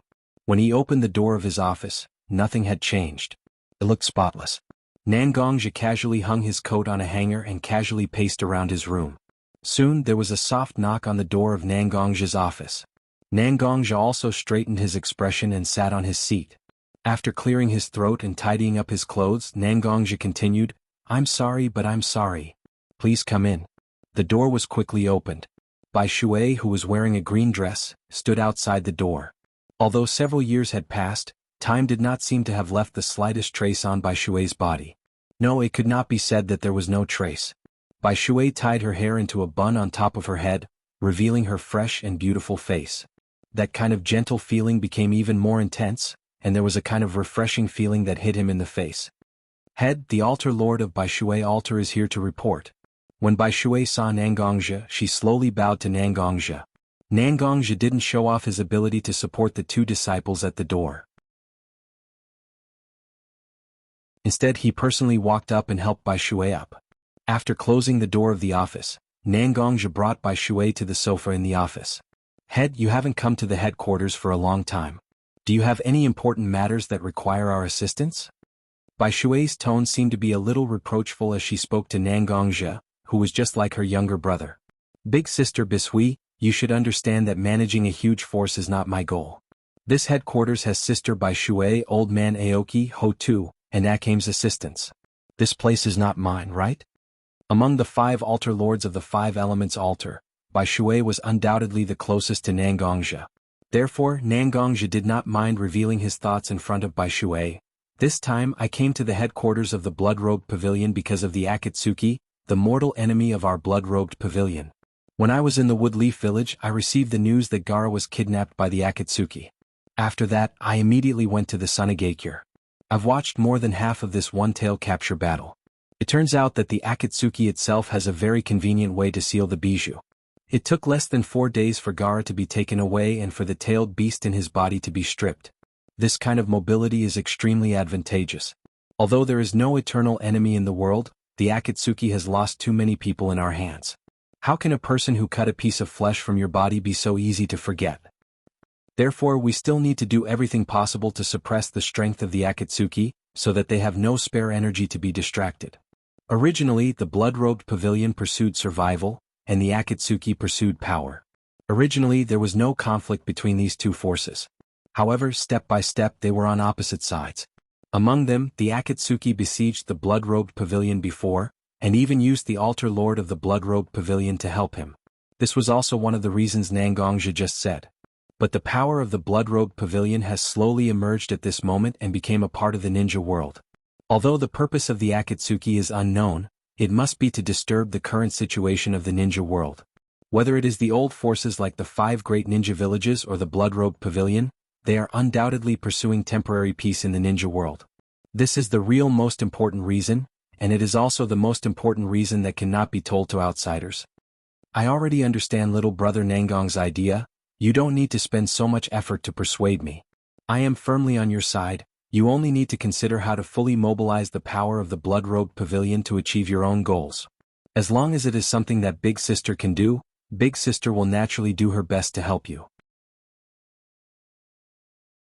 Bai Shui looked at Nangongzhe, who had a serious expression on his face, and chuckled. That kind of love and support from the heart, Nangongzhe felt so clearly. Big Sister, I will go to find all the information for you. We will analyze the next step of the Akatsuki in a while, and do everything possible to make the Akatsuki's collection of bijou encounter more obstacles or even failure. Just finished speaking, Bishui twisted her slender body and walked toward the door of Nangongzhe's office. Involuntarily, the feeling of being trusted by others slowly filled Nangongzhe's heart at this moment. Bishui, Big Sister. Since you trust me so much, I will naturally not push the blood-robed pavilion into the fire pit.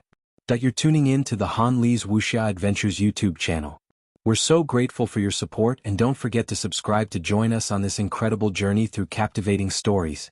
Your generosity through donations truly makes a world of difference, as it's the primary source of revenue that allows me to expand and enhance this channel for you. Thank you from the bottom of my heart for being a part of this adventure.